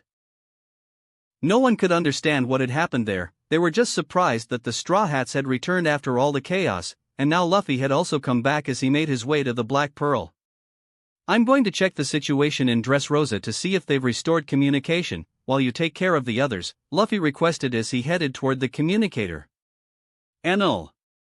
Disable the electromagnetic and lightning wave cancelling device, Luffy requested, and Enel complied. After all, the device blocked all communication, even their own. Luffy, do you think Sinbad and the others are okay? Vivi approached and asked, visibly worried. Luffy couldn't blame her. They'll be fine, Vivi. Our children will be safe. Rayleigh and the others stayed there to protect them, Luffy reassured her as he waited for the connection to appear. He still had to wait for the other side to deactivate their device as well. One that Luffy had requested to be designed in order to prevent the government from learning about the war or gathering more data on them. By coincidence, communication was restored 20 seconds later, exactly when Luffy opened the channel. Hello? Hello? Gloriosa's voice came through, filled with concern. Gloriosa, it's me, Luffy. How are things over there? He asked as Vivi, Yamato, Robin, Yuta, and Hancock stepped closer, all worried about their sons and daughters. It's a mess, Luffy. Those bastards invaded. They reached the city, but Rayleigh and Patrick Redfield managed to stop them along with the giants who stayed behind. The same goes for the other pirate groups and the animals. The remaining members of the kingdom's forces managed to protect everyone as well, Gloriosa reported, and Luffy nodded. Good, he said as he heard several sighs from his wives, all worried about the children. We managed to protect the children, Leo's voice came through another channel. He and the Tontata tribe had been safeguarding the children, acting as their personal guard while some pacifistas had tried to reach them, only to be destroyed. That's good. Tell Rayleigh to grab a Den Den mushie, Luffy requested. I'm here, Luffy, Rayleigh's voice came through at that moment. Luffy sighed. Thank you for protecting my family and the kingdoms. It's all right, he replied. Anyway, we'll be heading there quickly before the government tries anything else. I just need to finish the last preparations, Luffy said. Daddy! Daddy! The voices of the children came through the channel as well. I'm coming to see you, my children. Stay safe until then. With that, Luffy hung up the Den Den mushie. After all, he needed to finish his urgent tasks before attending to his children. The important thing was that they were safe after the attack and had managed to fend off the world government. In Dressrosa, Rayleigh and Redfield looked at the devastated city. Destroyed ships, wreckage everywhere. Rayleigh was slightly injured and exhausted. Even for him, that battle had been too intense. You really are getting old, Rayleigh, Redfield remarked, standing beside him, also wounded and surrounded by destroyed pacifistas and the bodies of fallen enemies. I'm not going to say I'm in my prime, but we made it in the end, Rayleigh responded. To think that the government would go this far just to kill a bunch of children and destroy these kingdoms. Just out of spite, Redfield scoffed. At that moment, the sounds of explosions began to echo. Giants were approaching, all still weary from battle. How many did you lose? Rayleigh asked Hadrudin, the leader of the giants. 2 of my comrades were killed, but they fought with honor. We will remember that, as we all knew the risks, he said solemnly. Rayleigh felt the weight of those words. Hey, can you guys clean up this mess? Redfield pointed at the wreckage around them. Let them catch their breath for a moment. We have a lot of work ahead of us, Rayleigh replied. Fujitora was looking at the destruction in that part of the city, seeing the bodies of both enemies and allies fallen on the ground, lost in his own thoughts. After everything, even with him being a hostage, the government had attacked at the same time. The Straw Hats hadn't killed him in retaliation, while the entire population of the kingdom had to leave the port as pirates and soldiers fought against the enemies. Back at the port, Rayleigh looked toward the horizon. The first signs of the sun's arrival were beginning to appear, illuminating the traces of destruction from that intense night. Rayleigh, this is what I want to do. A memory surfaced in Rayleigh's mind, and Luffy's voice echoed in his thoughts, speaking a few words. Hearing you say that makes me think you really do know about the Void Century, Rayleigh murmured in the memory. No, I don't. But I know this. He smiled. You do realize this is a direct challenge to the world government, and they will do everything to destroy you. They already do. Either way, I'm taking this as something symbolic. I intend to pass this hat to her. I won't be able to return it to Shanks after this. Are you sure? Will she really awaken in the war? He asked. Of course she will. She's almost there. Soon, people all over the world will hear her laughter. But you plan to put her somewhere else, don't you? You and your crew. Yes, you're right. The place where she needs to be. Lucy has always fought for justice. And in that, there's also the freedom of the world. Maybe she can turn that group into an unstoppable force, Luffy said, though Rayleigh was a bit surprised by the plans he had for his sister. Rayleigh pushed that memory aside, his gaze still fixed on the horizon, contemplating Luffy's words.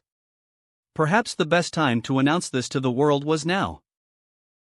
Redfield sat down, but Rayleigh continued watching as the horizon grew brighter.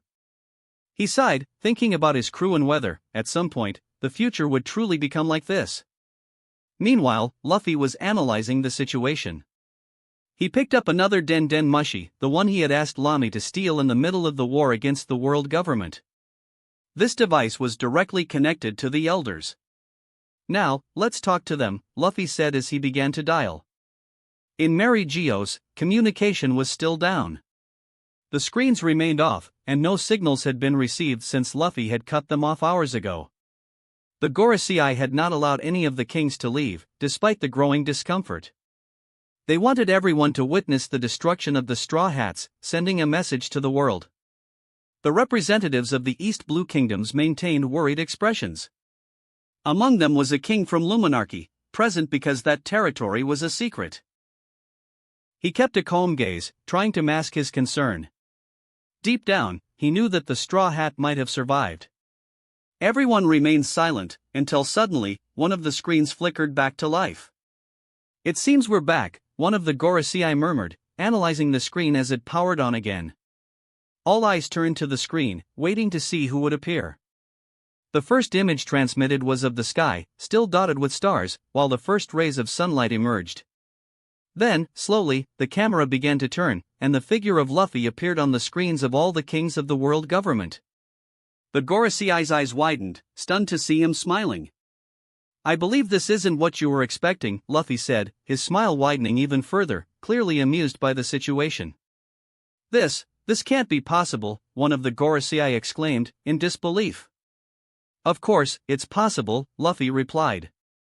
All of your forces were destroyed, except for one person who managed to escape. I must admit, that copy of Shanks was quite slippery, he said. No, this can't be happening. They looked incredulous. You underestimated us after everything, Luffy continued. You thought that sending nearly 2,000 pacifistas along with the Seraphim, those damn androids, and government agents from CP0 as well as other members would be enough to actually stop us. Did you really believe I wasn't prepared for this? He laughed, shaking his head. As always, you failed to keep your word. You claimed you wouldn't intervene in the war, but you always try to pull the strings from behind and betray. After all, you are not trustworthy. Your words mean nothing. He then looked directly at the screen, directing his words to the kings and queens who were watching the transmission. This goes for all of you too. To the kings and queens present in this room. The world government is not trustworthy. They manipulate and lie whenever they deem it necessary to ensure their plans and ambitions remain intact. It would be foolish to trust them after what happened today. You saw it for yourselves. Their words mean nothing, and one day, this could destroy you as well. Luffy took pleasure in throwing this truth in the faces of those old men. You have no right to say that, one of the Gorosei exclaimed angrily, unleashing his haki in fury. Immediately, all the kings in the room felt the overwhelming pressure, swallowing hard as fear took hold of them. Oh, but I do, Luffy replied, unfazed. As you can see, I had to destroy a large part of your forces. I wonder, how many resources did you waste on this? Furthermore, you even launched an attack against those who carry my flag, and you tried to harm even my children. None of the Gorosei could respond at that moment. Silence dominated the room, while the kings had varied expressions, stunned by what they were witnessing on the screen. Let the whole world know. Luffy raised his voice. We defeated 2 Yonko and destroyed the entire fleet sent by the world government. And this was a night of multiple wars and battles to prove something here. His gaze grew more serious. I want everyone to know and remember this, we are the most powerful pirate crew in the world. The strongest that has ever existed. Not even the world government can stop us, he declared. You don't know who you're talking to, boy, one of the Gorosei shouted. You may have caught us off guard and won this battle, but we will use everything we have to destroy you. You are openly declaring war against the stability of this world. Luffy laughed. What a load of nonsense, bunch of old men. He kept his gaze cold, as if staring directly at each of them. We've been in open conflict ever since you tried to hurt my family. Now, I consider this an all-out war. Silence filled the room. All the kings and queens present swallowed hard, while the Gorosei, overwhelmed by anger, began to unleash their haki. The tension was palpable. But Luffy remained firm, openly defying them in front of everyone. Chapter 489 announced to the whole world, we are the Dawn Pirates. Third-person POV. New word. Look at you. Luffy sneered, sensing the haki of the elders while hearing the kings and queens scream in fear. I really offended you, huh? Luffy mocked. You dare keep mocking us, damn pirate? Another Gorosei exclaimed, and John imagined it was Saint Topman Warcury. I can't help it. After all, even though I already knew you would attack us, so I prepared for it, my rage at this moment is uncontrollable. Luffy began, while everyone looked at him with cautious expressions. Luffy no longer seemed to have a filter when speaking to those elders. My will is to kill every single one of you, destroy you, and watch you burn. Until the last pieces of you disappear from this world once and for all. I enjoyed killing each one of you, and I intend to do more. Luffy spoke through clenched teeth while crushing 2 more hearts, belonging to 2 Tenryubito, who were also among the Holy Knights. You! They couldn't even speak as they watched Luffy burn the last 2 Tenryubito hearts he had, while the one he had captured and another Tenryubito in Marineford fell dead. The Gorosei exploded with haki once again as they began to spread chaos once more. You killed so many Tenryubito at the same time and did it publicly. No one has ever had the courage to do that. We will destroy you, and we will start with the home countries of your entire crew. They no longer hid their hatred for Monkey D. Luffy, while the king seemed terrified, and all those who came from East Blue felt fear, for they were now threatened with death. King Dalton, along with others, darkened their expressions, knowing they were also included in this. Luffy simply smiled, despite the worried looks of all his crew members, who feared the fate of their homelands. Depot, prepare to send meteors all over the world. I want them aimed at every country that is part of the world government. Get ready to destroy them all at once. Luffy ordered, his voice louder than usual. Luffy! Yuta exclaimed, shocked, while everyone else also looked at Luffy in horror. He intended to destroy nearly 200 kingdoms and countries. You plan to start an extermination? Nami also cried out, never expecting something like this from Luffy. Meanwhile, in Mary Geo's, everyone felt the ground disappear beneath them. The king stood up, stunned. He plans to destroy most of the 170 kingdoms? This can't be. My kingdom will be destroyed? How can he do something like this? The kings trembled in fear. Not all 170 representatives were present, as some had abandoned the world government, making their stance clear at this moment. But hearing that the world government's conflict would escalate into a worldwide catastrophe did not seem like the ideal outcome for this meeting. Even the Gorosei had shaken expressions, their arrogance now diminished. You can't be serious. St. Marcus Mars murmured. You want to threaten our homes? Fine, then. By the end of this war, you will only have Mary Geos left, while the rest of the world will be nothing but ashes. Luffy responded with rage. You're bluffing. Saint Shepherd Jupiter said, but his voice carried hesitation. You can bet on it. The world government will be nothing after this.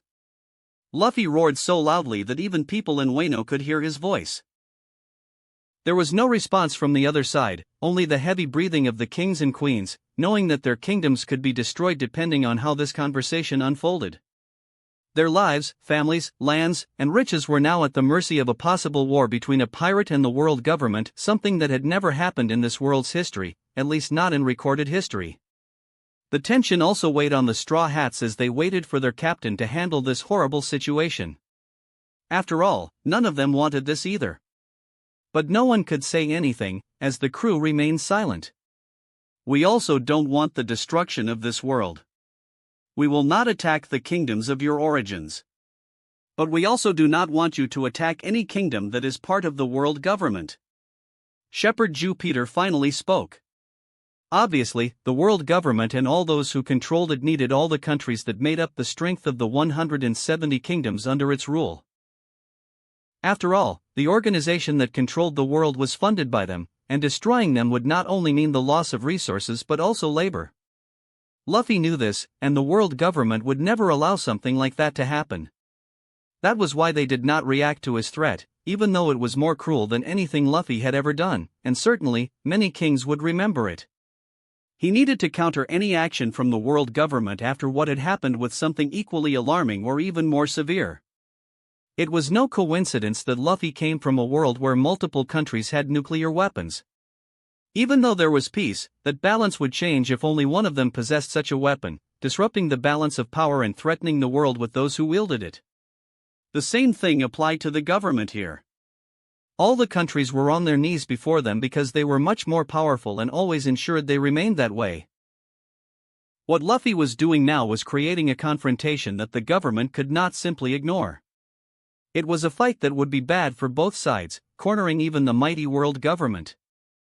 Luffy and the world government would both lose a lot in this battle, which would eventually force them into an agreement.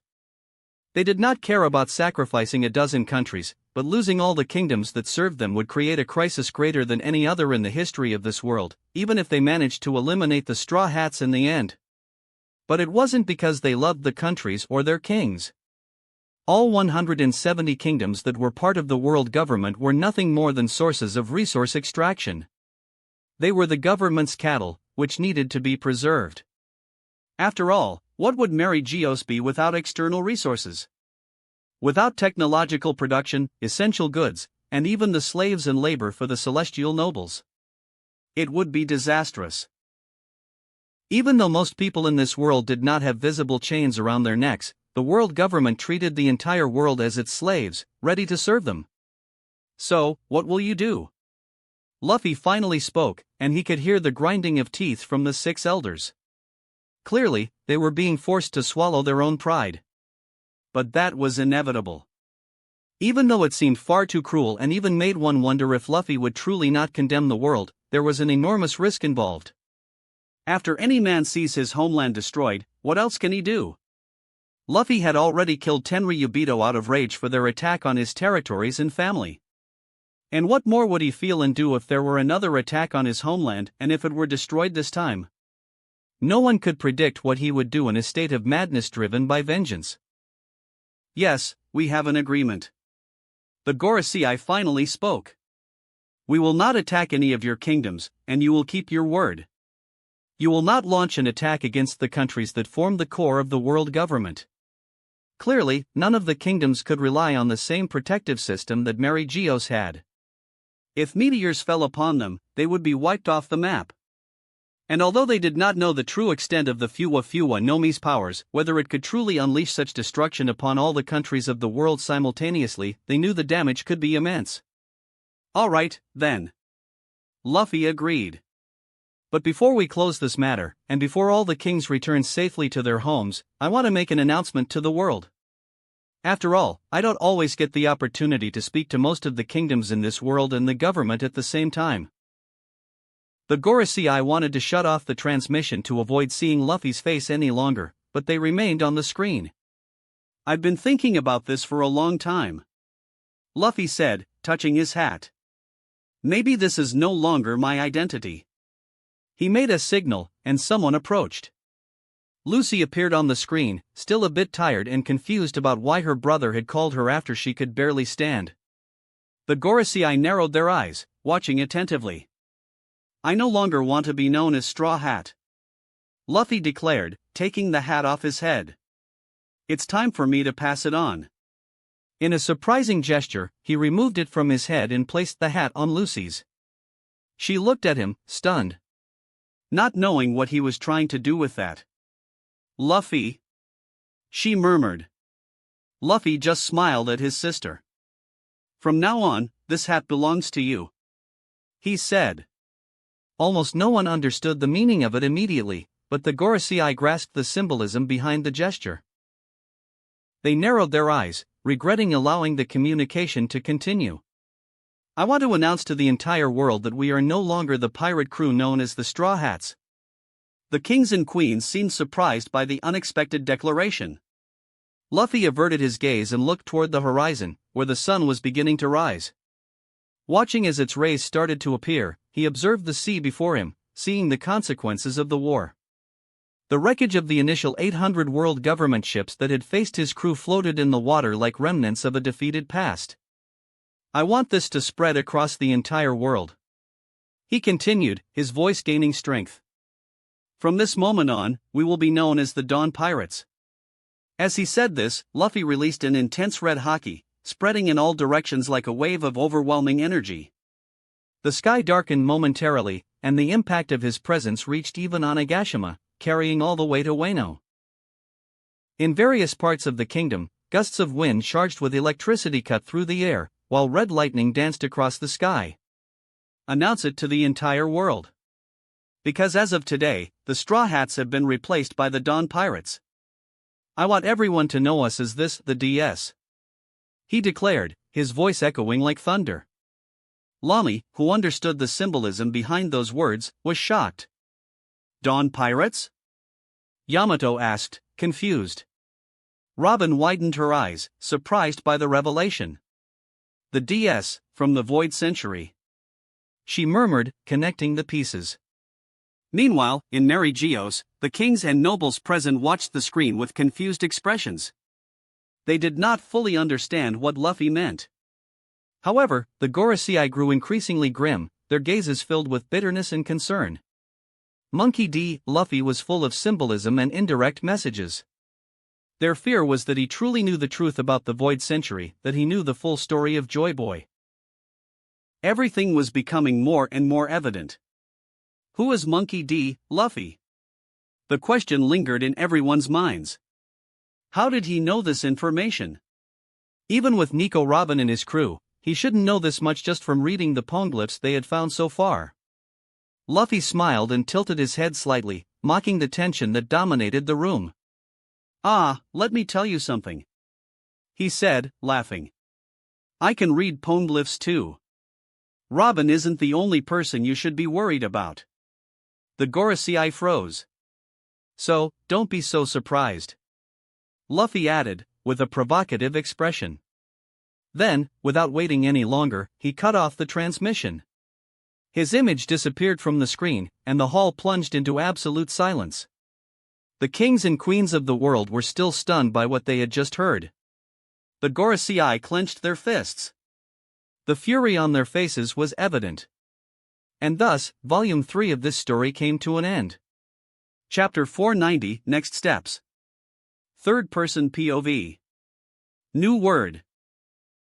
A finally stopped after Luffy, while the haki still spread beyond the Pangaea castle, making everyone feel the pressure emanating from it. All eyes fell upon him, even the Tenryubito looked on with a hint of fear. Even they remained silent, only watching with cautious expressions. They are enraged. What really happened? A holy knight murmured. We're not sure. We lost communication with the forces at sea, and even though we managed to re-establish it now, no one is responding to any communicator. It seems our attack has failed. Another knight responded. 8 vivre cards were destroyed. They killed everyone except for 2. We've lost more than half of the 20 holy knights in just 2 years, not to mention that among the 7 strongest, 4 are dead, and we have no idea what happened to 2 others. The first one spoke with such anger that he released his haki, though it was still overshadowed by the haki of the Gorosei. How did those inferior beings manage to do this? Why did we allow things to reach this point? We held back, avoiding too much exposure, and in the end, it backfired. Our leaders should have used us to eliminate that threat back in East Blue, a third lamented. There's no point in complaining now. The first one spoke again, while the others nodded. In the end, they would have to see what the elders would do with this information. The Conqueror's haki continued to erupt inside Pangaea Castle. The kings were suffocating, practically begging for it to stop with their desperate gazes. Outside, Garp and the other security personnel, as well as the royal guards who were not part of the world government, observed the situation cautiously, trying to understand what was happening. They were still not fully aware of what had transpired in that room that night. Finally, the Gorosei decided to cease their release of haki, seeing that the kings were on the verge of collapse. They understood the danger of unintentionally killing them just from the sheer pressure of such power. "Let's calm down," one of them murmured, while the others withdrew their forces.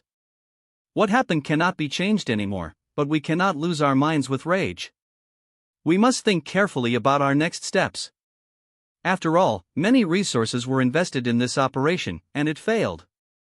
Let's adjourn this meeting for now," another Gorosei said. After that, everything returned to normal. Their eyes turned to the kings, who were still terrified. "I know this has been a difficult night for you, as we deprived you of sleep for this meeting. For now, return to rest. We will officially announce what will be done next. Escort the kings and queens to their chambers," one of the Gorosei ordered through a den mushi before turning his attention back to the rest of the council. Agents opened the doors, escorting those who composed the world government out of the room. The kings and queens left the place still visibly shaken by what they had witnessed. Many cast wary glances at the Gorosei, unable to forget the scene they had just seen. When the last king left the room, the Gorosei were finally alone.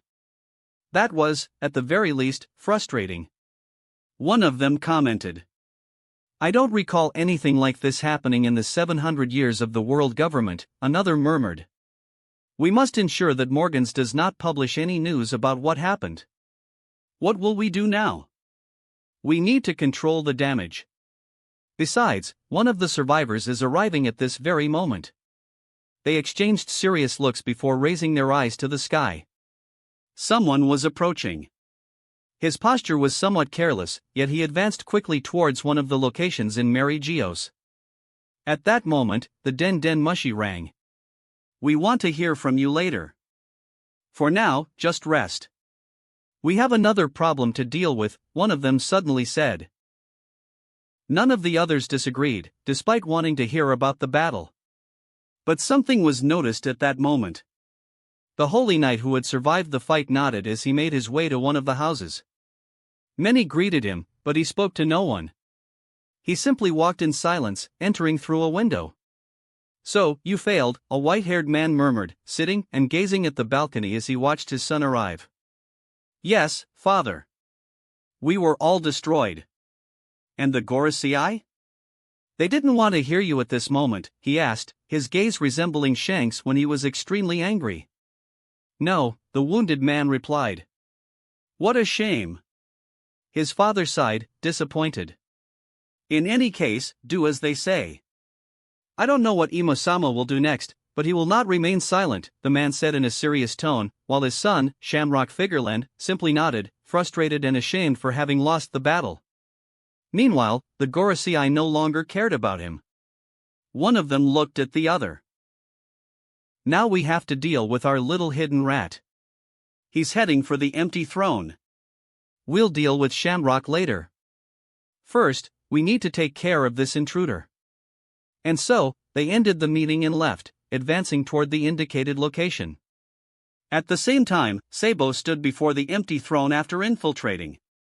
A new battle began inside Mary Geos, with the revolutionaries emerging amidst the widespread chaos. Meanwhile, back in the New World, the Straw Hats began organizing everything in Onigashima post-battle, checking the dead and the destroyed ships, trying to save those who still had hope of survival. The people of Wano watched in silence as Luffy attempted to control the situation and make contact with others around the New World. He discovered that destruction had occurred in several kingdoms due to his fight against Bullet. The impact was so great that it even affected the North Blue and the West Blue. Too much chaos in various areas of the New World and some of the Blues. Mr. 3 commented through the Den Den Mushi as he gathered information about how Luffy's battle had affected everyone's movements. "I see. I didn't imagine my explosion would be so destructive," Luffy replied. "But considering that it managed to destroy even Bullet's body, I shouldn't be surprised by this," he confirmed while looking at the reports of the destruction caused by the battle against the former member of GOLD, Roger's powerful crew. After all, Bullet had absorbed the entire region of guys to become powerful enough, forcing Luffy to use his Moa Moa no Mi at an even stronger level than he usually would. "Anyway, keep me informed about everything that's happening," he said into the Den Den Mushi. They needed to organize the kingdoms that were in danger and move them to Wano as quickly as possible, but first, he had to handle a few things, one of which was preparing Wano itself for what was to come. Now, his goal was to gather all the kingdoms and territories, concentrating them into a large archipelago in this region, making Wano the central point. Besides finally helping to open the country, they could also send resources more easily. After all, Wano still needed a lot of support to recover, as the destruction caused by Kaido over the years was still fresh, and it would take years before the country could become self-sufficient again. "It will be done, Captain," Mr. 3, who was working in the Straw Hats Intelligence Division, said. "I also want to know something. How is the Navy moving? Has there been any dissatisfaction among the Marines regarding Mary Geos?" Luffy asked. "Yes, I intercepted some Marine communication channels. Many Marines are dissatisfied with the issue of the slaves beneath the sacred city of the world government. Some have even resigned, as this was not what they joined the Navy for." Luffy heard this and knew it was bound to happen. It was an inevitable situation. "Then, it's time to initiate the sword plan," Luffy said at the end. He knew that the Marines would create a parallel organization, and more than ever, he wanted to do it first. His eyes turned to his sister, who was still wearing the straw hat, looking a bit dazed after hearing everything. She would be the key to leading the sword, because even though she was a pirate, her sense of justice remained strong and unwavering. There was no one better suited for this role. Even though Kobe also had a lot of potential, there was no better candidate for the future of the Marines than Lucy. She had the ability to unite all forces. After all, she was the chosen one by Nika's fruit. Luffy knew there was a possibility that the fruit had been meant for him. After all, he had been right next to his sister when she ate it, on the day Shanks visited their village. But at the same time, it didn't quite make sense. His personality wasn't like Joy Boy's or his sister's. He wasn't as pure. After all, he had once threatened to destroy part of the world with a massive attack, just to protect his people. Something Joy Boy would never have done. Yuta, hearing all of this, approached cautiously, looking at her husband. Clearly, she hated death and war, though she had become more tolerant over time due to becoming a pirate. Still, she looked at Luffy with concern and even a hint of disappointment. "You didn't really plan to destroy part of the world, did you?" she murmured, while many looked at him. Even his sister showed concern. "Unfortunately, that's how things work, Yuta," Luffy replied. "Even though I knew things would end the way they did, with the world government retreating, the price would still be too high for them. Still, I would do anything to protect my family and my people. Whether it's cruel or not." He spoke sincerely, and many swallowed hard upon hearing his words. However, some members of his crew reflected on it and, in the end, agreed with their captain. "Luffy isn't evil," Lucy finally said. "He did this for all of us. And I will always love him as my brother, no matter what happens. Even if I have to fight him one day if he becomes a threat, I will stop him." In the end, she tightened the hat on her head, looking at him with a smile. Luffy met her gaze, not offended by her words. "Maybe you're right, sister," he replied. His eyes returned to his crew. "Either way, let's deal with everything that has happened now. Gather everyone, we're going to start executing the next part of the plan. After all, things haven't settled down yet, and we must protect our people, who are scattered across the seas and may be in danger right now." He knew there were countries he needed to bring to the New World urgently. Everyone nodded at his order. But first, he had to deal with Wano. And so, Luffy jumped off the Black Pearl, moving forward to speak with Odin's daughter, while part of the new Red Scabbards stood still, watching his approach. Chapter 491 Operation, Move All Kingdoms 01. Third-person POV. New word. You are saying that you are dealing with dozens of kingdoms to place around Wano. Hiyori couldn't help but look stunned at Luffy upon hearing about his next steps and what he intended to do. Exactly what I meant. I will be bringing the kingdoms around Dressrosa and some from the first part of the Grand Line here. After all, they are not safe in their current locations and can, Luffy began, while she seemed a little dazed. Then he continued, "Anyway, I want you to go to Wano and explain the situation to your people. Tell them that Kaido is no longer a problem, nor is the government. Now, the country is free, and we will help them grow." "Alright, I'll take care of it," Hiyori replied with a hopeful smile. Luffy turned around to leave, heading back to his ship when someone called out to him. "Wait, Straw Hat," one of the Red Scabbards said. Luffy looked as the man knelt, something similar to what Hiyori had done as soon as the fight against Kaido had ended. But it wasn't just him, all of the Red Scabbards began kneeling in front of Luffy as well. "Thank you for removing Wano from Kaido's grasp," they declared at the same time, in unison. Luffy looked at them for a moment and then smiled. "It was nothing. Don't worry about it. After all, from today onward, you are my people. It is my duty to protect you," Luffy said as Hiyori looked at him in admiration. Luffy had nothing more to say since he had already revealed all his plans to the people of Wano, and they listened attentively to what they needed to do next. "Anyway, I'm heading back to the crew again. Well, I'm going to Dressrosa with Bippo, obviously. After all, he would need the Fuwa no Mi." He then returned to his crew before continuing. "Some will have to stay here, but whoever wants to come with me, feel free to join," Luffy said. "I want to go to Dressrosa to see our daughters immediately," Hancock said, approaching Luffy as he boarded the Black Pearl. "I want to go too," the chorus of many Hancocks also chimed in right behind her as they jumped onto the ship. Hancock seemed to be the leader of that little gang, while those around them appeared to be melting from the sheer cuteness that all 15 seraphims exuded. "I want to go too, Luffy. I want to see if my daughter is okay," Yamato said. "Me too," Vivi said as Robin and Yuta approached, all concerned about their children. "Let's start the operation," Luffy said. "Bippo, take the Black Pearl to Dressrosa while I speed up the ship. Follow the direction Nami indicates," Luffy instructed while Nami and other members also boarded the ship. With that, everyone began moving, and the Black Pearl started floating in the air before quickly distancing itself.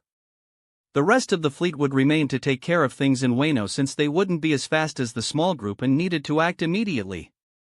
Quickly, the ship began advancing through the air, shooting forward. In less than a second, everyone had already seen the ship disappear over the horizon due to its 100 times speed. Silence took over those who stood on the rooftop of Onigashima, while Lami and Reiju continued tending to the wounded. Hiyori looked at all the people of Wano who had participated in the war, while they themselves were still very satisfied with so much celebration. People of Wano. Let's inform all the residents about the news. They need to know that Wano is now free, that we have finally rid ourselves of the terror of Kaido and Orochi, she said, while everyone nodded. Yes, Princess. We will spread the message to everyone quickly, the Red Scabbards said. Well then, now we need ships to take us back there. Can you lend us your ships? Hiyori asked as some members of the Straw Hat Fleet began lending their ships so the people of Wano could advance toward the Udon region. As they started departing with the ships and moving toward Udon, upon docking, tens of thousands of people began spreading out across all areas of Wano, carrying the news throughout the entire country. Quickly, their celebrations spread for a second time. They had heard from Luffy that Kaido had been defeated, but at the same time, there was a second wave of explosions and explosive sounds in the distance. That was when they discovered it had been a battle between Straw Hat and the government, and that the pirates had also emerged victorious. Wano was celebrating once again at that moment. Meanwhile, the Black Pearl continued advancing rapidly, and Dressrosa was sighted after 20 minutes, with the ship having increased its speed so many times over. Dressrosa finally appeared on the horizon as the speed began to decrease since, within mere seconds, they were already in front of the archipelago full of islands. The destruction in the city was visible even from the sky, while 200 shipwrecks were scattered across the water. The Black Pearl approached the port as the world had already noticed its arrival. When they saw Redfield and Rayleigh, they realized they had been waiting for them. As the ship touched the ground, Luffy and the others jumped off. I'm going to check on our children, Hancock exclaimed. So are we, the Seraphims followed Hancock. Vivi and Yamato also ran along with Robin and Yuta, while Luffy advanced toward the two elders alongside some of the crew who had remained. You finally arrived. I can see that you've become even more powerful. So, you managed to control that power? Rayleigh couldn't help but notice, his eyes gleaming as he looked at Luffy, who gave a grin. You could say that. After all, it was an interesting battle, and I got to learn a lot, Luffy said. Well, that sounds good. So, you're taking the islands to Wano? Rayleigh asked, already aware of some of Luffy's plans. Yes, Luffy said as he looked at all the islands around Dressrosa. I see that all the ships were destroyed in a single blow. That was King Elizabello too, wasn't it? Luffy commented, after all, only one among them had such power. Yes, it was impressive. But even so, most of the enemy managed to escape the attack and reached the city, where the battle continued, Rayleigh said, nodding. Now. I hope you won't stall any longer. Our battle, Monkey D. Luffy, Redfield spoke from the side, while Luffy felt more at ease again. Of course, we'll have time for that now. Anyway, I ran into an old acquaintance of yours in the middle of the battle. Bullet interfered in my fight against Kaido, and I had to deal with him alone, Luffy said, while both of them looked slightly surprised by this information. I imagine you saw the purple explosion in the sky, considering I can see that all the islands were affected by it, Luffy commented, looking at all the shattered windows in the area that his haki could sense. Well, that was impressive, but if that was aimed at Bullet. Rayleigh murmured. Yeah, I killed him, Luffy simply said, while Rayleigh nodded, still surprised by the news but keeping to himself the thought of drinking in honor of his old comrade when he got the chance to pay respects to his death. Not that he held any resentment toward Luffy, after all, if Bullet had interfered in a battle between Yonkos, he should have known that he could be killed. Well, now I'm going to see my children, Luffy said as he left the port and headed toward where his wives had gone. Upon arriving, he encountered a peculiar sight. Several mini Hancocks were gazing adoringly at the children while fanning them with large fans and even bringing food and fruits. The mothers were checking to make sure everything was all right. Gloriosa had a shocked look on her face upon seeing so many miniature versions of Hancock appearing like that, even though she was already somewhat used to it. "Daddy!" Aurora couldn't help but exclaim upon seeing him. As she left Hancock's arms, she ran toward Luffy. He quickly caught her and gave her a strong hug, kissing her forehead. "Aurora, I hope you've been okay. No bad men hurt you, right?" "Because if they did, Daddy would be very angry," Luffy said, as his other daughter, Luna, also ran toward him. He caught her as well, kissing her just the same. "We were protected, Daddy. Grandma and Grandpa took care of us. Besides, the fairies helped us too. They are really strong and took care of anyone who got close," Aurora began narrating, and Luffy nodded. "I imagine so. Daddy wasn't here to protect you, but he will be next time," Luffy said. "But Daddy was fighting great battles. I saw the explosion in the sky, Daddy. It was so beautiful. The whole sky was glowing," Luna began exclaiming, while Luffy nodded, smiling lovingly at them. He soon felt Sinbad climbing onto his clothes. Luffy picked up his eldest son and placed him on his shoulder, while still holding his two daughters in his arms. On the other side of the room, Yuta was cherishing the moment with her 2-month-old newborn. Meanwhile, Yamato and Robin also brought their children, and all of them approached their father. After all, they were all one family. Makita, who was pregnant, also stepped closer. She was the last of his wives still expecting a child, and it wouldn't be long before she gave birth. Shirahoshi, who had come with Luffy and the others, appeared as well, wanting to check on the children, whom she loved taking care of. After verifying that his children were safe, Luffy returned to the port. He didn't want to waste much time here. "Beepo, we're heading to the Grand Line. First, we're going to take Alabasta and Whiskey Peak out of paradise and bring them to the New World. After all, they don't have powerful defenses against the government, and retaliation is almost certain," Luffy said, while Beepo nodded. "I only want 2 more with us, Hugo and Enel. Follow us," Luffy instructed before continuing. "Zoro, Usopp, Kuina, Nami, and Nojiko, you'll stay here with the other women to protect the place in case the government tries something. But I doubt that will happen. So, just the 4 of us will head to the New World. That should be enough. After all, we'll try to stay hidden while bringing Alabasta and the other kingdom here," Luffy finished, while everyone nodded. And with that, the Black Pearl began to take off again, leaving the rest of the crew behind and advancing at high speed toward the Red Line. They could take a shortcut to Alabasta through the other side of the New World, but it seemed a bit risky. No one knew exactly what they might find there. It would be easy for someone to simply fly to the last island and find the One Piece, but it wasn't that simple. The dangers and mysteries could be too great for him to take that risk. That was why he chose the longer route. Quickly, the ship was approaching the Grand Line. After an hour, the ship was still soaring at high speed through the sky, and the Red Line began to appear on the horizon. Chapter 492, Operation Move All Kingdoms 02. Third-person POV. Alabasta. Black Pearl quickly passed through the Red Line, advancing toward paradise, taking a cautious approach so that none of its enemies would notice its movement high above the sea or the surface of the structure. While they were still a little far from Mary Geo's, Luffy didn't stop looking in that direction, holding Sabo's Vivre card in his hand and glancing at it from time to time. He noticed that the card was still intact, with no signs of burning. "You're not using a Logia this time, but I'm sure the power of Rama will help you.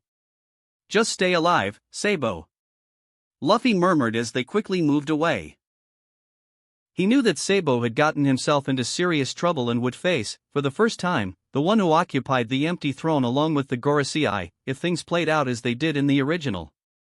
If he saw that card start to burn, he might do the craziest thing of his life and charge straight into the Holy City without a second thought to save Sabo. In Alabasta, the heat was as intense as any sunny day as the Black Pearl finally arrived in the kingdom after crossing all the islands of the Grand Line to get there. The ship began descending directly toward Alabasta's capital, where King Cobra was already aware of their arrival. After all, Vivi had just called her father, informing him that Luffy was coming to rescue them and take them to the New World, as it was no longer safe for them to stay there. Luffy hadn't let him go to the Reverie precisely because Cobra might be killed, just like in the original story, One Piece. And now they were officially enemies of the world government if they remained in that place. That's why he accepted Alabasta's decision to leave paradise, as not even the kingdom would be safe with the government soon using the mother flame. The situation in the castle was quite agitated. Cobra looked at his subordinates and smiled as he addressed them. I'm quite excited, but tell me. Am I being mistaken? His subordinates exchanged glances, a little lost. My king, perhaps you're worrying too much. How could I not? I want to see my grandson soon, and I want to present myself in the best possible way. Cobra stated, determined. After all, he would finally meet Vivi's son, whom he had only been able to see through the Den Den Mushi until now. He wanted to meet Sinbad in person, the future of the Nefertari family and, according to his decision, the next king of Alabasta. Cobra believed that by the time he passed away, the boy would already be old enough to take the throne and ensure the Nefertari lineage continued to rule strong and firm. My king! My king! The ship is approaching! Before the guards could say anything else, one of the soldiers ran toward him, pointing at the windows. A ship is coming from the sky, directly toward the palace, he exclaimed. So, they have finally arrived. Cobra smiled excitedly. Is my grandson with them? Tell me. My king, I can't say for sure. The guard seemed uncertain, as the ship was still too far to identify a child among the crew. In any case, let's go welcome them. Cobra concluded, hurrying toward the castle courtyard. The Black Pearl landed smoothly in the palace courtyard. As soon as the ship stopped, Luffy, Beepo, and Hugo disembarked. Enel, on the other hand, remained on board, watching everything with a bored expression. Cobra then stepped forward and smiled as he saw Luffy. Monkey D. Luffy, it's good to see you. He laughed as he greeted him. However, his eyes soon scanned the area around Luffy. Now. Where is my grandson? He asked, raising an eyebrow. You think I would bring my son on a trip like this? Cobra, don't be so dramatic. Luffy said in a bored tone. For a moment, Cobra seemed disappointed to hear that, but he quickly cleared his throat and sighed. I suppose you're right. My grandson's safety is what matters most. Either way, we're heading to the New World, right? He said excitedly. Luffy nodded. This guy was really emotional when it came to Sinbad. Yeah, we'll start moving Alabasta in a few days. But did you place the Den Den Mushi in all regions of the kingdom? After all, this will cause mass panic if we move the kingdom without prior warning. Luffy questioned. After all, the kingdom would simply start moving out of nowhere, and those unaware would panic. Not to mention the people outside Alabasta who would return only to find their homeland gone. Of course, we've already taken care of everything.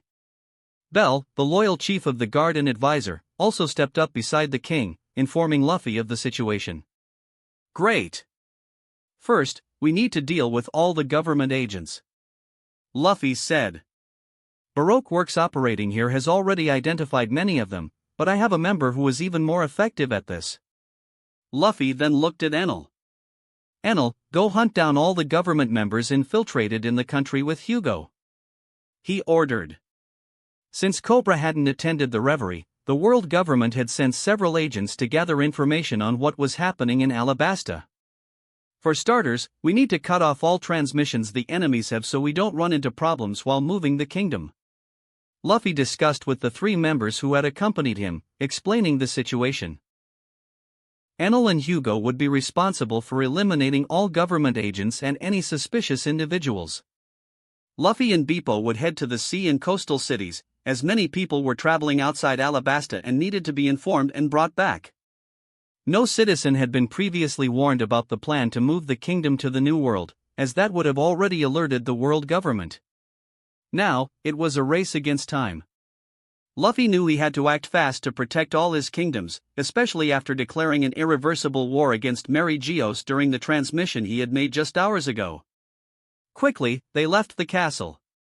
Luffy stored the Black Pearl in his pocket and advanced with Beepo at his side, while Hugo and Enel departed to another part of the kingdom. People of Alabasta. I am here to deliver urgent news about the future of our kingdom. King Cobra began the transmission, as everyone in the country turned to listen through the den mushi in the town squares of every city and village. At the same time, Enel reappeared in the first identified city, pinpointing the suspicious individuals. In an instant, he started emitting lightning, catching all the government agents off guard. The crowd was stunned to see him in action. A man over 2 meters tall simply appeared and, without hesitation, captured some individuals before shooting through the sky, eliminating them immediately.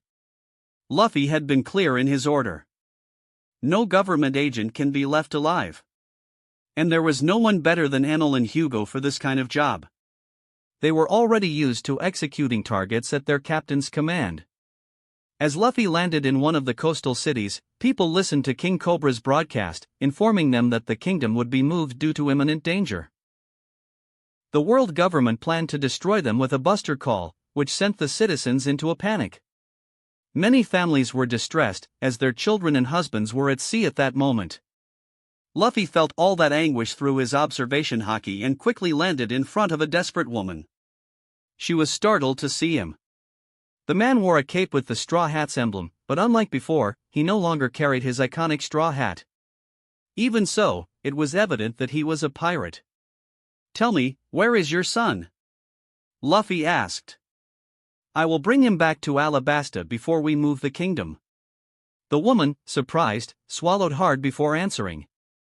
"My son. He is on a merchant ship leaving the kingdom of Whiskey Peak. He was supposed to arrive here in 3 days. Please, they won't move Alabasta before then, right?" she asked, desperate. Luffy gave her a small reassuring smile. "Don't worry, I'll go get him," he assured her while grabbing a log post to track the route to Whiskey Peak. At the same time, Luffy started talking to various people throughout the city. Many were worried about their relatives who were off the island.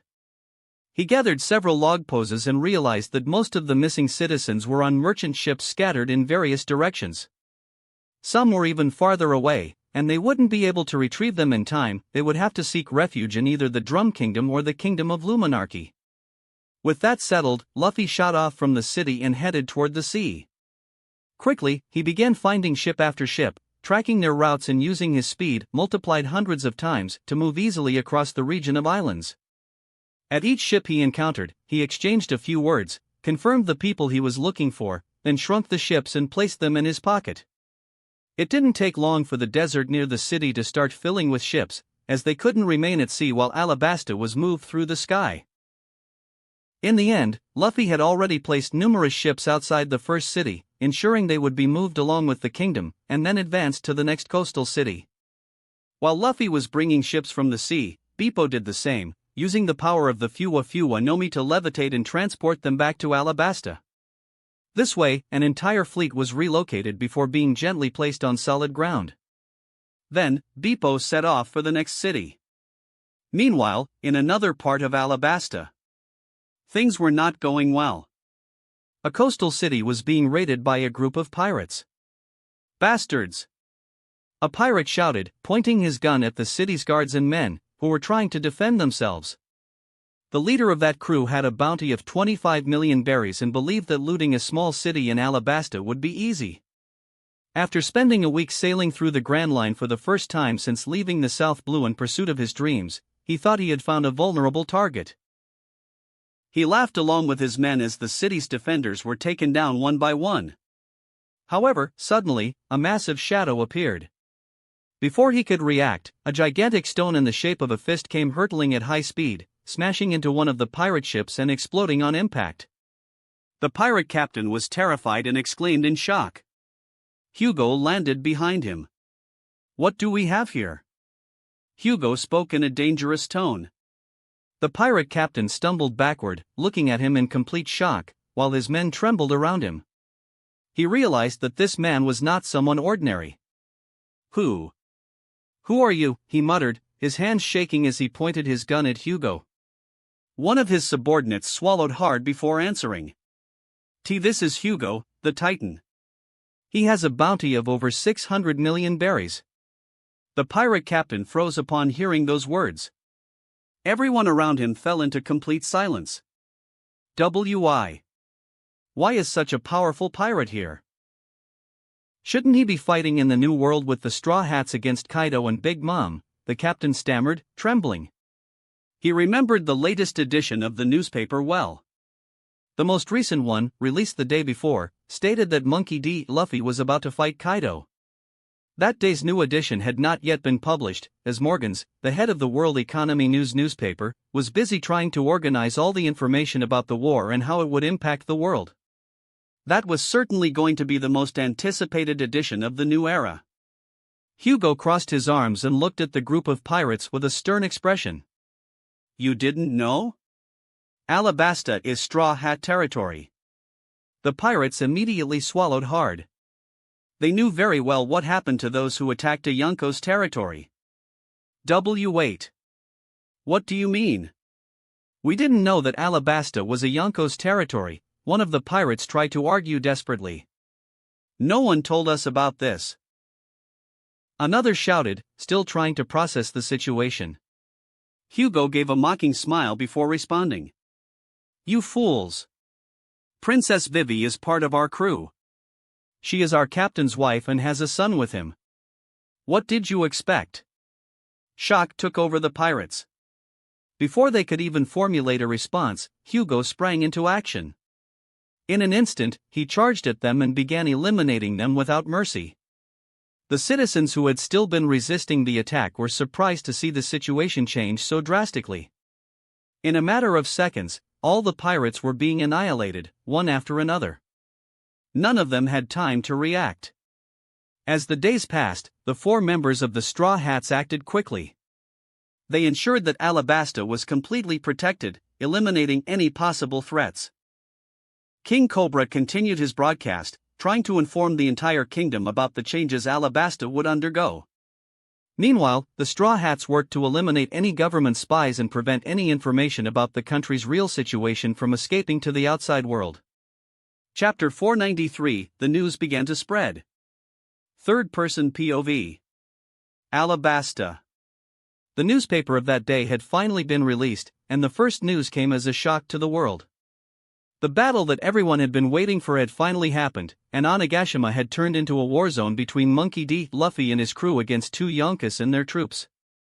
Photos of explosions, filmed by Morgans from the sky, were seen while it was possible to observe a dragon on one side, Kaido, and a giant beast on the other, engulfed in roaring flames, being none other than Luffy himself transformed into Ifrit, leaving everyone fascinated by the colossal war. Morgan seemed to have witnessed the entire battle, and even though Luffy, Usopp, and Enel had already spotted him from a distance, Luffy ordered them to attack as long as he didn't interfere in the fight. However, the battle went far beyond what the spectators imagined. Besides Luffy fighting Kaido and Big Mom battling Yamato and Lucy at the top of Onigashima, a new enemy intervened.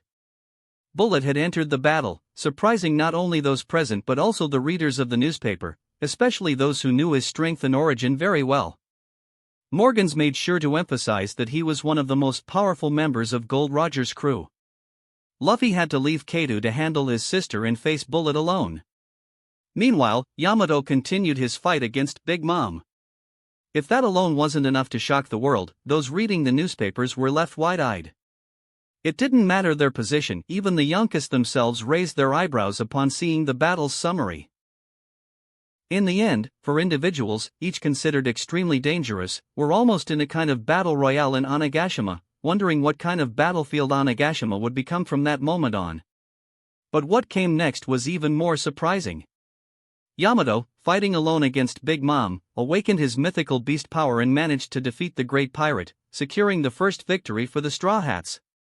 Soon after, the battle continued with Luffy against Bullet, and the two distanced themselves from Onigashima. Both unleashed their most monstrous forms within Wano. Even a photo of the fight between Luffy and Kaido transformed into their mythical beasts, each standing at 1,000 meters, appeared in the newspaper. Compared to the initial colossi, the dragon and Ifrit, these two now seemed like ants compared to Bullet and Luffy's monstrous forms. The world began to wonder, who was the true titan of the Straw Hats? Hugo or their captain? Then, Luffy used an attack that devastated the entire sky, which explained the purple sun in the middle of the night's darkness. The explosion was so intense that it shattered windows in multiple regions worldwide due to the force of the impact. The devastation in the New World was immense. The image of the explosion, captured by Morgans, was featured prominently in the newspaper, spreading quickly across the world. Once again, the name of Monkey D. Luffy and the fear he instilled by demonstrating his monstrous power had become the center of attention. The news ended with an even more shocking detail: Bullet's body was never found. This indicated that the legend of the monster of ancient ages had been completely vaporized. In the newspaper, the image of the two colossi was printed alongside the explosion on a highlighted page. Shortly after, the report of the third and final battle followed. Lucy was facing Kaido in a different form. Ever since Luffy had saved her from the world government agents before heading to Wano, she had awakened Nika. Not that everyone could know that. Her image was printed in the newspaper, captured in a frame where she was laughing, showing her Nika awakening. But even Morgans couldn't quite explain what it was. They only wondered whether it was somehow her own rubber fruit or if she had acquired a second fruit, just like her brother. Of course, the world government did not take that image lightly, but it was too late. The newspaper had already been published, and people began questioning why government agents had been present in the battle. In the days prior, it had been established that the government would not interfere in the war. However, their presence had been confirmed, attempting to kill both Luffy and Lucy. The fight continued between Lucy and Kaido, and once again, the world was astonished to see Kaido defeated in a one-on-one battle by a member of the Straw Hats who was not their captain. Everyone had expected Luffy and Kaido to have a final showdown. Many across the world had sided with Luffy, due to his unmatched strength and performance. But no one had anticipated that his sister, someone who had abandoned the Marines to become a pirate, would possess such power to achieve that victory. For the first time, all eyes turned toward Lucy. A crew capable of defeating 3 Yonkas in one-on-one battles. How is this possible?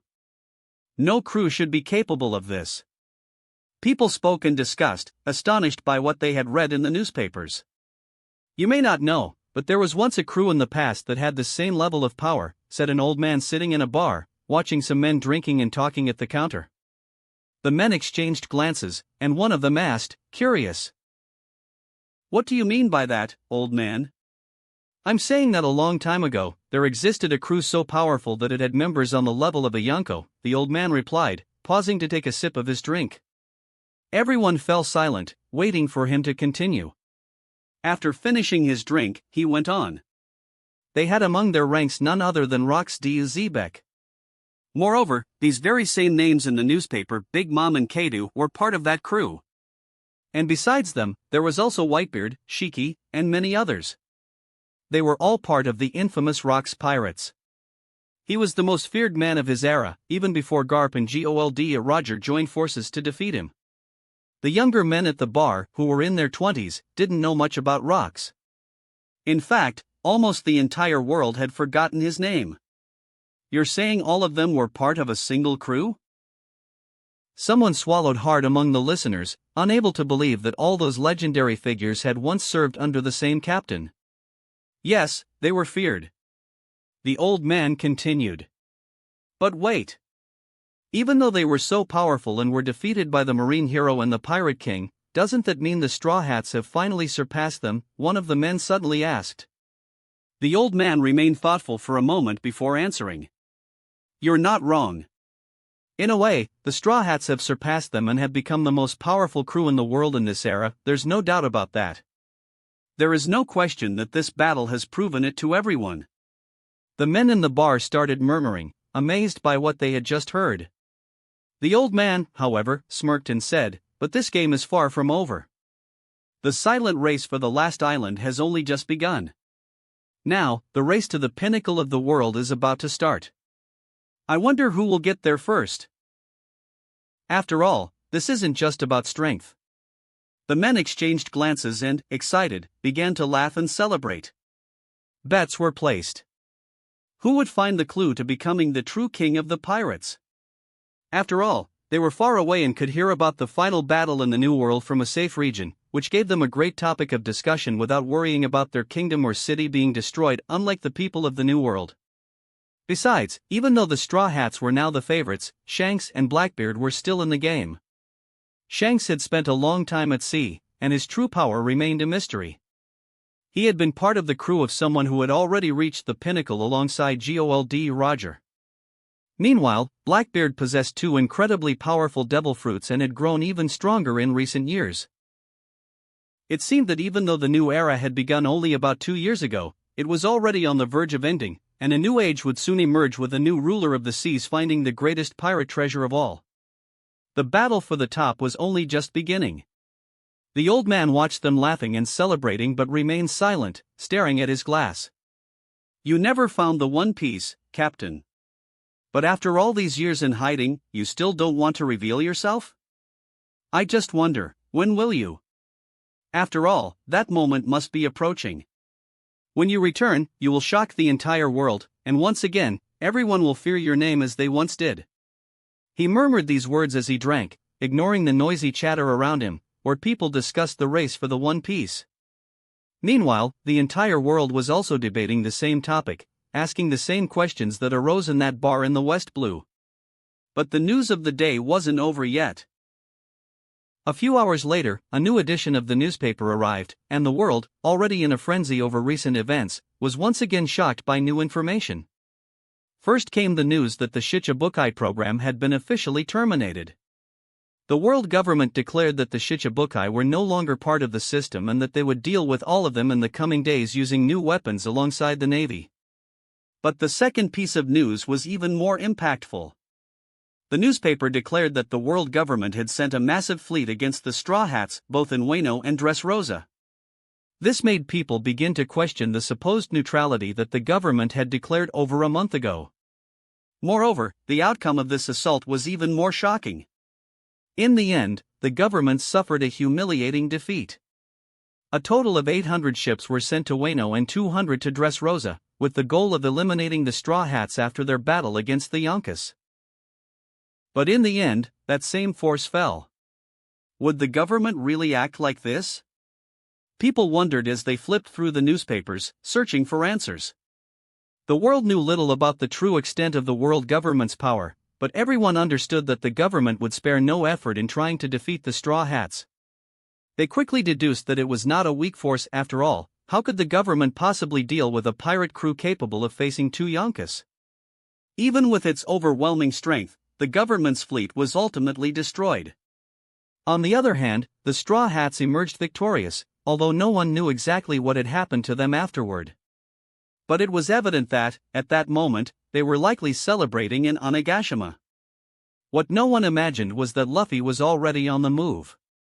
While the world was still trying to catch its breath and process everything that had happened, he was already in Alabasta, putting his plans into action. In the coming days, he would remain there, organizing the vast desert kingdom and also Whiskey Peak, preparing to move them directly to the New World and take them away from this side of the sea where Luffy could no longer protect them. Chapter 494, Alabasta is going to the New World. Third-person POV. Alabasta. Well, everything is ready. At any moment, Beepo will be here then. Luffy spoke with satisfaction, looking at all the transmissions in front of him. 3 days had passed since they arrived in Alabasta and managed to transfer all the ships that were still in the Grand Line, belonging to the kingdom. Moreover, they had cut off any transmissions going outside. However, the world government surely already knew that Alabasta had been taken in some way since they had been unable to contact any of their agents in the area. Even when they sent more agents, none of them returned, almost leading the government to dispatch the Holy Knights to check the situation. Enel was taking care of any agents around Alabasta. Luffy no longer needed to worry about the world government now. While he was in the throne room, sitting on the grand chair, his father-in-law glared at him indignantly, watching Luffy on the throne while the transmissions were active, and he was speaking with Hugo and Beepo. Enel, as always, remained silent, as his arrogant and proud personality tended to be. "Get off my throne, you bastard. That throne belongs to me and my grandson. You have no right to sit there." King Cobra bellowed, being held back by his own men. The king shouted with white eyes and shark-like teeth, his rage towards Luffy evident, while Luffy remained seated as if he had completely ignored his words. "Please, your majesty, you can't simply want to remove him from there," one of the counselors countered. "He's a Yonko who ended a war against 2 others, and Alabasta is his territory. The counselors tried to calm the king. They knew that the pirate before them was the same one who had been plastered across the newspapers in recent days, with shocking feats that were completely reshaping the world's power structure. It should have been common sense that Luffy couldn't simply be expelled from anywhere at this moment. Even in enemy territories, no one would dare to confront him. However, Cobra remained outraged. To him, that throne should not be violated by a pirate's ass, even if that pirate was married to his daughter and the father of the future king of Alabasta, according to his own wish.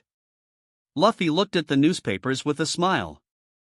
There was no other topic in the world besides his rise as the most powerful pirate in the world. "It's a shame I didn't receive the title of the world's strongest man," Luffy murmured. Whitebeard carried that title in the old era, but at the same time, he wasn't considered the most powerful pirate, as that title encompassed the entire crew.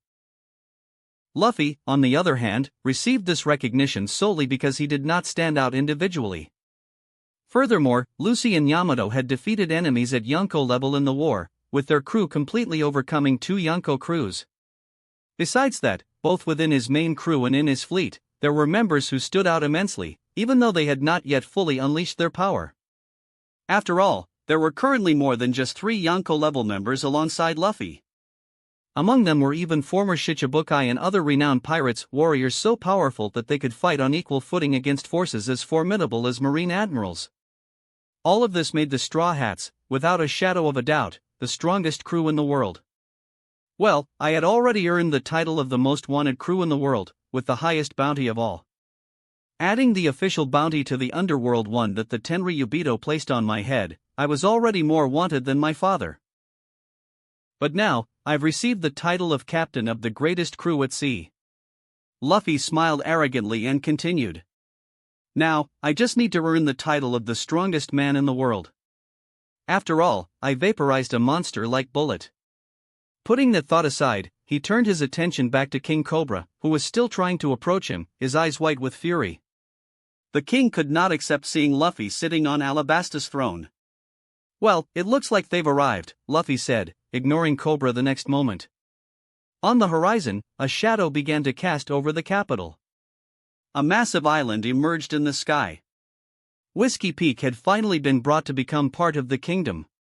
Hugo and Beppo entered through the castle balcony as Luffy stood up from the throne, satisfied. "Let's start moving Alabasta immediately," Luffy ordered without wasting time. "Yes, Captain." "We'll do it," Beppo exclaimed. "Then let's move quickly. Bring the travel bags," Cobra bellowed. "My king, that won't even be necessary," one of his counselors replied. "The entire kingdom is going to move." At that moment, Beppo touched the palace floor, and his power spread across the almost continental-sized island. Alabasta began to tremble. In the distance, several world government ships were positioned, but for some reason, they couldn't get any closer. One by one, they disappeared as thunderbolts struck from the sky, destroying them completely. An admiral had been sent to check on Alabasta's situation, but he was still days away. However, to prevent any information from being transmitted, more lightning bolts began to rain down on the enemy ships, eliminating the last of the government's fleet and cutting off all communication. Then, something happened that no one could have imagined. The massive island of Alabasta, one of the largest in the Grand Line, began to rise. The sea was left behind as the land ascended steadily into the sky. Incredible! People exclaimed as they watched the kingdom rise, especially those in port cities who could see themselves moving away from the sea and gaining altitude, but by this point, everyone already knew this would happen. Despite its colossal size, the island did not crack or collapse. Beppo maintained precise control, ensuring everything was lifted safely. And so, Alabasta began traveling through the skies. Whiskey Peak floated beside it as Luffy used his Moa Moa no Mi powers to further increase the speed of the islands through the sky while maintaining their stability, so much so that no one inside even realized they were advancing at high speed. At that moment, Alabasta was so high that it appeared only as a shadow in the sky, at an altitude similar to what Skypiea had before leaving the paradise as well. "We lost contact with Alabasta," one of the Gorosei shouted furiously. The 5 elders were enraged. A series of failures had plagued the world government. First, their failure against the Straw Hats, then, the invasion of Pangaea Castle, where an intruder managed to escape with information about the existence of Emu and the government's secrets. They needed to destroy Sabo. But first, they needed to find his location. Ima-sama desires that we use the Mother Flame. It's time to finally test it, one of them said, as everyone around them felt that the moment had come. They already knew that, finally, the world government's ultimate weapon would come into action. I hope this demonstrates enough power to help us erase our failures up until now, another responded, while the others nodded in silence. And finally, we will be able to kill that damn pirate, one of them said, pointing at a wanted poster of Monkey D. Luffy. The poster was at the top of a pile containing all the newly updated bounties, but only Luffy's was fully exposed. His bounty had increased from 3 billion to 5 billion berries, officially making him the most wanted pirate in the world. It wasn't just his bounty that had increased, but he would discuss that with his crew later. At the moment, a small shadow emerged over Mary Geos. To those not paying attention, it looked like just a passing cloud, but it moved swiftly, barely noticed by most. Yet, without their knowledge, Alabasta was advancing at full speed, entering the New World. After an hour of traveling through the sky, Dressrosa was sighted. The two islands, one of them immense, with Alabastus Desert, began descending near the kingdom of Dressrosa. Quickly, the navy and government ships, which had been stationed nearby to monitor the Straw Hats, spotted the islands on the horizon. Miles away, the soldiers were shocked, relaying the information to the world government, which would be even more frustrated, as Luffy was taking action and had stolen Alabasta entirely into his territory in the New World. The problem was that the Straw Hats possessed unique abilities capable of frustrating the government in multiple ways. Besides Bippo, Law, Enel, and Luffy himself, their Akuma no Mi powers could cause immense headaches for the government, especially when combined. The issue wasn't even just their combat strength but their abilities, which gave them an advantage even if they became enemies of the entire world. Luffy and Bippo, for example, could align all their allies in a single location before the government could even react in time, instead of leaving them vulnerable to enemy attacks. Luffy had other territories, but for now, he would move only Alabasta and Whiskey Peak, as they were strategic locations with no real threats against them. East Blue, for example, would remain as it was. After all, he needed that sea for the war that would engulf the entire world. His dominance over one of the blues was already consolidated. Now, he only needed to conquer the rest of the countries and kingdoms in that region. Even without a complete takeover, his influence had already spread across several territories. Goa Kingdom, Village Kingdom, Syrup Kingdom, Shimatsuki Village, the homeland of Kuina and Zoro. Lode Town, the last stop before the Grand Line, now governed by an ally as the city's mayor. Luffy's plans were still a mystery to many, even to his closest allies. He rarely revealed everything, but one thing was certain: everyone was preparing for Order 66. This command, which he had whispered across the countries he had claimed as his territories, was now unfolding and would be executed in the future when Luffy finally gave the signal for Order 66. Troops from each of the kingdoms began mobilizing. Many soldiers had spent a year training in Skypiea, growing even stronger to protect their lands. The world did not know it yet, but the real game was just beginning. Alabasta finally landed, and the air became filled with tension. Whiskey Peak followed right beside it, as Bippo controlled the islands, ensuring they were not affected too much by the landing. It didn't take long for Vivi to rush toward Alabasta's castle, carrying Sinbad in her arms. She wore a big smile, excited to see her father after so long. "Papa," she exclaimed, jumping onto the castle's balcony.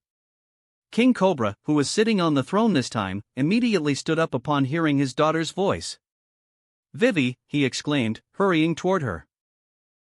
Without hesitation, he wrapped Vivi in a strong embrace and, shortly after, looked at Sinbad, satisfied to see his grandson. "Look at you. The future king of Alabasta," Cobra said joyfully. The little boy, however, looked at his grandfather with curiosity, ignoring his enthusiasm. He lifted his small hands and mumbled toward another part of the room when he noticed Luffy. "Mustang!" Luffy almost burst into laughter. Suddenly, Sinbad looked directly at him and said something unexpected. Papa. Luffy blinked, surprised, while Vivi's face lit up with a radiant smile. He learned that word 2 days ago. Vivi explained excitedly. Then say Mama, Sinbad. Vivi requested. The boy pointed at Vivi and said, Mama. Then, he immediately pointed back at Luffy. Papa. Luffy picked up his son and laughed. Well done, son. Looks like this is the first step toward you becoming a great man, Luffy said proudly. Vivi, standing beside him, raised an eyebrow, confused. What does one thing have to do with the other, she asked. Meanwhile, Cobra watched the scene from a distance, visibly sad and depressed. He had been completely ignored after so long without seeing his daughter while Luffy and Vivi talked, with Luffy holding Sinbad. Luffy, however, quickly refocused on the mission. Beepo, you're coming with me again. We're going back to the beginning of the new world. Yes, Captain. Beepo stepped forward and nodded to his captain. Shirahoshi, where are you? Luffy asked over the communicator. Luffy, I'm taking care of your children here in Dressrosa, the mermaid princess responded. Meet me at the port. We're going to Titan Island now. It's time to move it as well. After all, your father still hasn't appeared at the reverie. And the moment has come for your race. It's time to bring the fishmen to the surface. He hung up the Den Mushi, said goodbye to Vivi and Sinbad, and left with Beepo, ready to move another kingdom. Soon, the Fishmen's Island would become the neighbors of Wano and would join the new Straw Hat territory. Chapter 495, Fishman Island again. Third-person POV. Fishman Island. In the depths of the sea, a gigantic body cut through the water rapidly as it advanced deeper and deeper into the ocean. The creature was not a fish, but its body stretched 100 meters in length, gliding through the water like a serpent slithering. However, here, it moved as if it were the sovereign of this entire place. Which was not a great surprise, considering that it truly was, due to its identity. This very serpent was none other than the Leviathan, the transformed form of Shirahoshi's Akuma no Mi, icon. Her blue body slithered with a single goal as she advanced toward the seabed, her home, 10,000 meters below the ocean's surface. Above her head, gliding smoothly, was a ship with a rounded coating, hastily made before they returned to the depths of the sea. Because of this, it wasn't perfectly shaped to fit the ship, as it would be taken to Fishman Island with some assistance. This was no ordinary ship, but the Black Pearl, which was firmly secured by a large pink ribbon to prevent it from slipping off the Leviathan's head. The ribbon itself pressed against the bubble surrounding the vessel, causing it to sway slightly from side to side but without bursting. Meanwhile, a light began to become visible in the depths. Slowly, Fishman Island emerged on the horizon. We're arriving, Shirahoshi announced. Her voice easily echoed through the sea. Although water does not transmit sound waves in the same way as air, sound travels 4 times faster in water and can be heard over greater distances, though it comes out deeper and more muffled. However, in this world, fishmen and even people could speak normally underwater. Luffy smiled as he saw the island appearing as a point of light in the darkness. He was relaxing during the journey, sitting in a beach chair on the ship's deck. He gazed at the dark waters around him, looking for a sea king or the chance to hear them from a distance, as he could easily do with the voice of all things.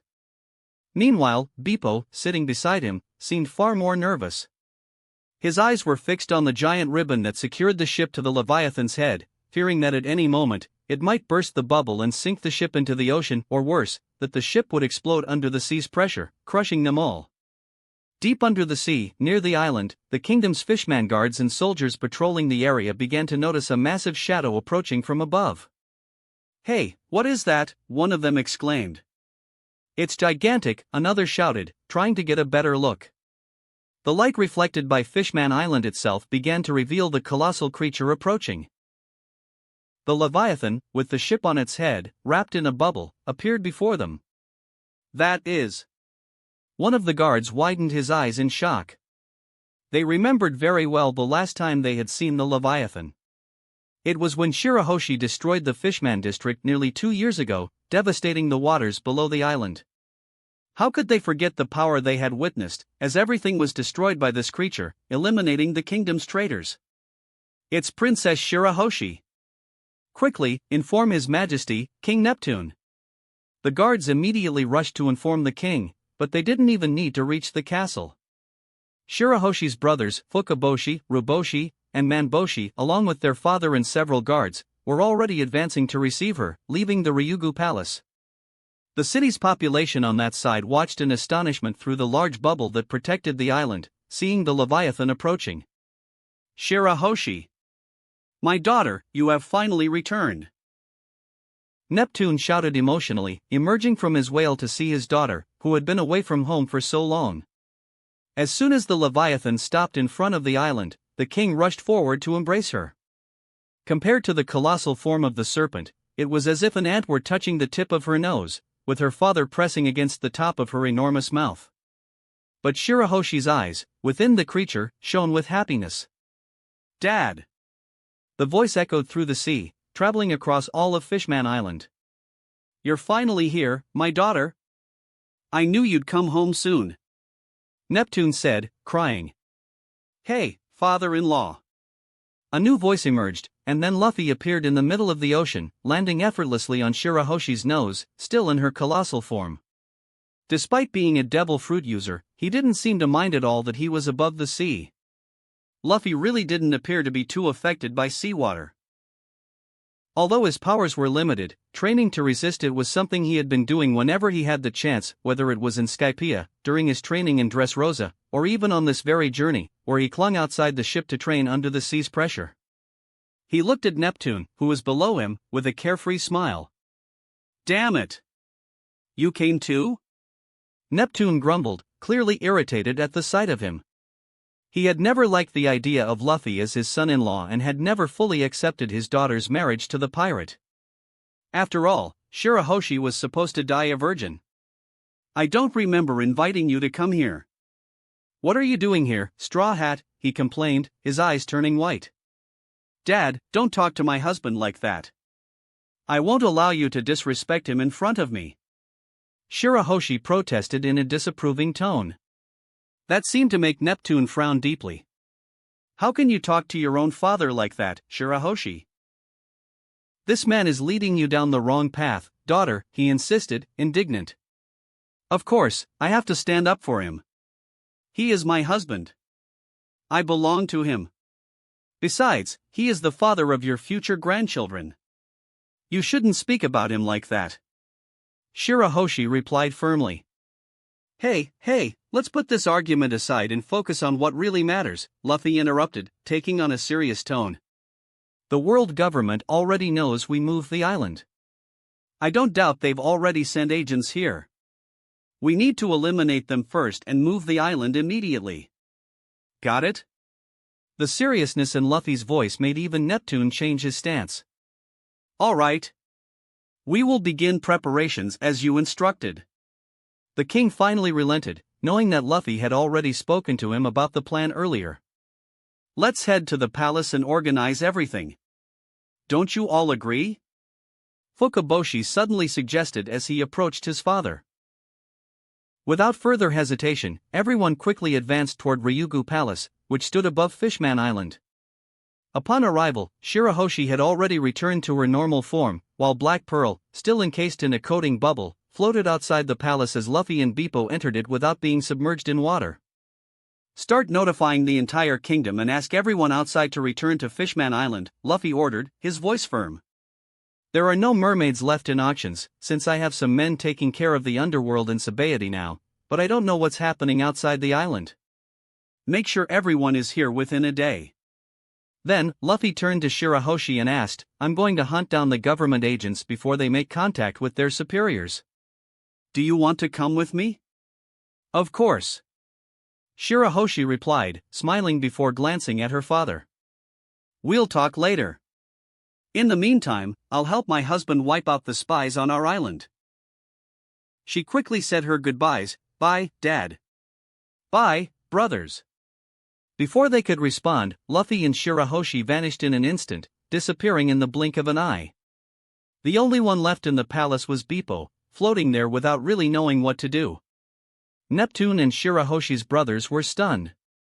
Shirahoshi had barely spoken to them and had already left to fight alongside Luffy, which made Neptune glare in anger. And the only target left was Beepo, because Luffy was his captain. The polar bear mink swallowed hard. And so, the hunt began. Luffy and Shirahoshi quickly started sensing all the negative presences scattered across the island. Without hesitation, they advanced relentlessly against the spies attempting to infiltrate Ryugu. There were even CP0 agents hidden on the island, but when they found them, Shirahoshi easily took them down with her trident. "What should we do with her, Luffy?" the mermaid princess asked, looking at a fallen enemy. "Looks like we found Robin's girlfriend," Luffy commented, observing Califa, who lay unconscious on the ground with her white mask cracked. "We're not going to kill her," Luffy decided. Shirahoshi then tied Califa up with reinforced Kairoseki chains, restricting her abilities. After that, Luffy placed her inside a cage and shrank it before tucking it into his pocket. "Let's keep going," Luffy said quickly, and Shirahoshi nodded. They continued moving through the island, appearing in various territories and surprising the inhabitants, who watched them rush past to confront the hidden enemies.